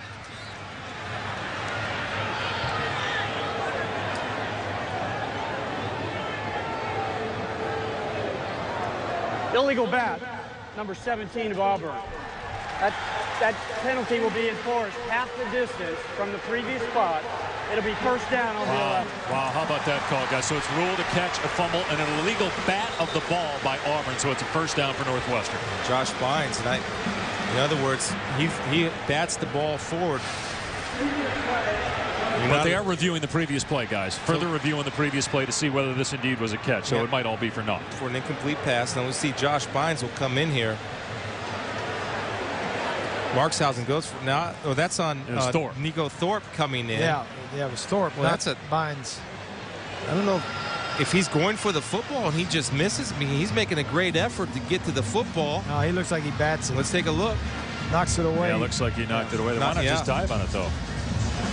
Now they're looking again to see whether Markshausen even had possession. And it's got to be indisputable video evidence to overturn the ruling of the field that it's a catch. At this point, Northwestern wants it to be a catch because if it's incomplete, it's third down. If the ruling of the field stands, it's a first down for Northwestern. Because of the penalty. Yeah. I'm 0 for 2 on replays. So I'm going to me, I don't know if he had complete possession of that football. But again, I'm 0 for 2. It looked like it was moving. It looked like he didn't have possession. But again, it has to be indisputable video evidence to overturn the ruling on the field. Auburn leads by 3 here in overtime. What a game. First game of the new year, man. College football. Get it started right. Yeah. And we're almost at 4 hours here in the length of this game. After further review, the runner was down prior to the fumble. Therefore, there is no foul for an illegal bat. It will be third down and 1 from the 16. So they looked at the spot and everything and determined that he was down, that it was a catch, but that he was down a yard short of the first down. Right. So it wasn't a fumble, so there was no bat, so there was no penalty. So it's third and 1. Talk about a 4-hour game. That's what you get when one team throws 80 passes. Literally 74 attempts, 517, now 522. All school records, 46 completions. Yeah. He led the Big Ten in completions this year. How about 73 Yeah, points? that's like the difference between 500 billion and 510 billion. Third down and 1. It's been Schmidt time usually, number 39. The inside presence. Wouldn't take a gamble and fake it and hit Brewer, matched up in one-on-one coverage. Oh, quarterback sneak. Kafka on the second effort. Certainly got close. May have got it. He did not get it initially, but on the second lunge, I think he got the first down based on where the ball was. And it is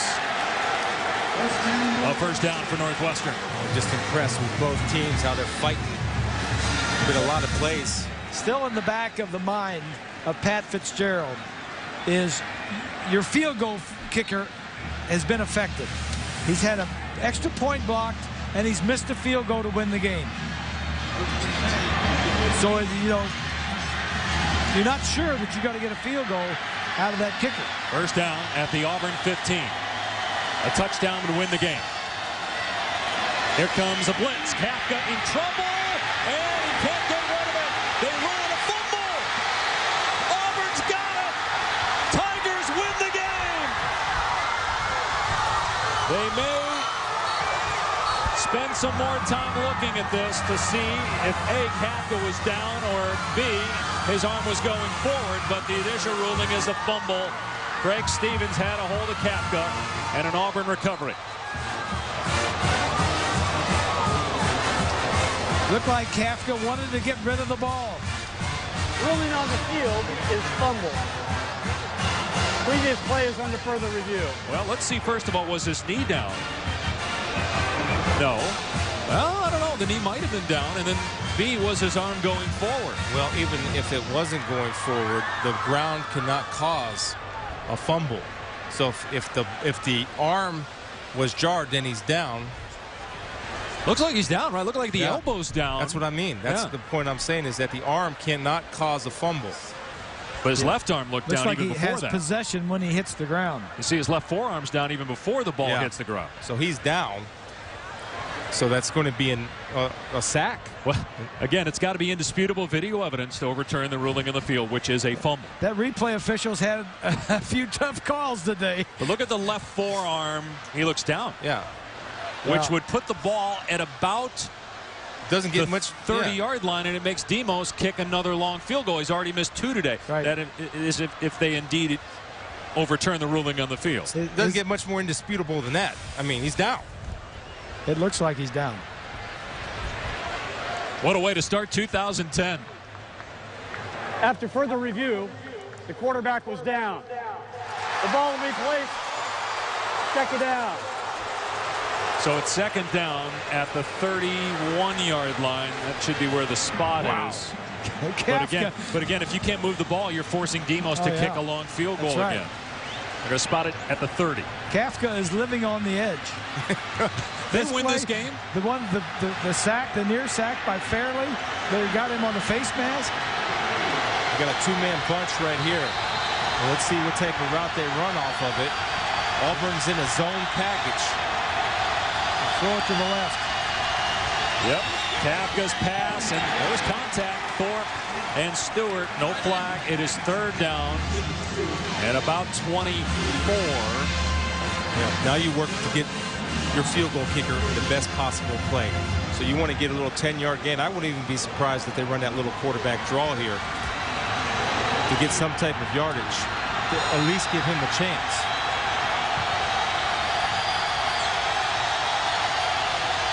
After looking to the sideline, now he's ready. Play clock at 10. Kafka to the air. Hit as he throws. Markshausen on the catch. And he got about 12. He's well short of the first down, but that will make it much easier 36. For Demos. Yeah. Again, he's missed from 44 and 48. And an extra point blocked. Yep. He got a little bit of wind behind him. This to tie the game and send it to a second overtime. It's a 37-yard attempt.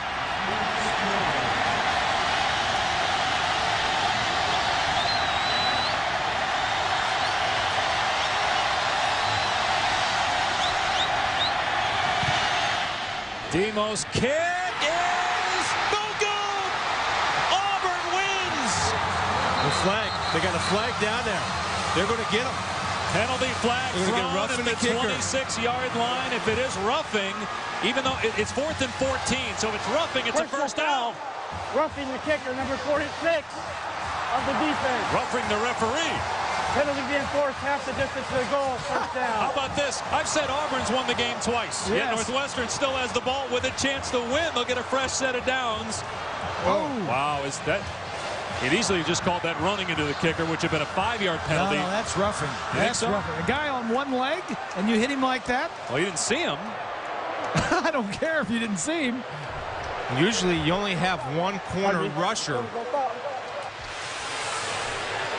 Demos hurt. Now that's the other issue. He's your only kicker. He's your punter, your field goal kicker, your kickoff guy, and now he's shaking up. Well, you don't need a punter, and you don't need a kickoff guy, but you do need somebody to kick field goals and extra points in overtime. They have a guy, Steve Flaherty, a freshman from Chicago, that they could go to.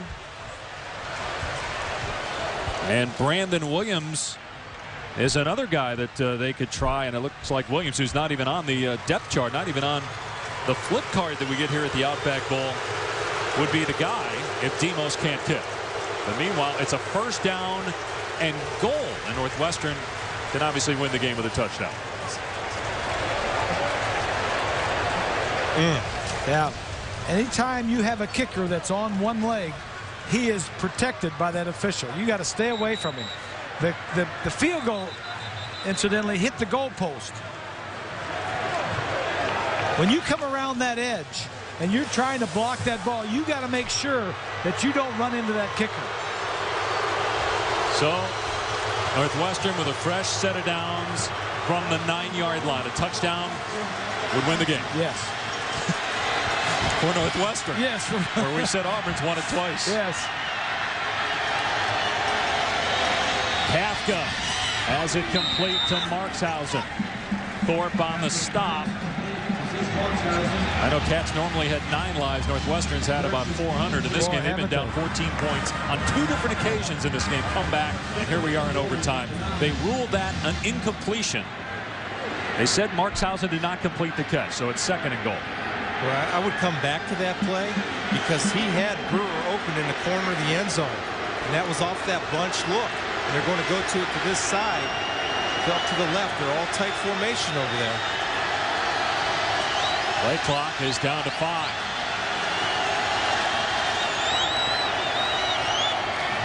Kafka going to get hit. He gets away from the defender. Kafka tucking and running and knocked out of bounds after a gain of 1 or 2 by Darren Bates. It brings up 3rd down and goal. This is what you have right here. You've got one shot, one play to win the ball game, and then you've got to bring somebody out to try a field goal.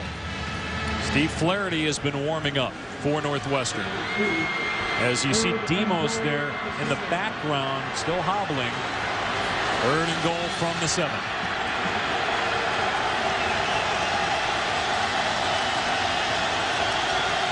You got single coverage on the top. When man. Kafka has time. Everybody covered. Kafka to the 5-yard line, and it's 4th down. So Flaherty straps on the helmet, and he'll get ready to go out there here on 4th down to try to send it to a 2nd overtime. Go get him, son. Hey, That's Coach Fitzgerald. Yeah.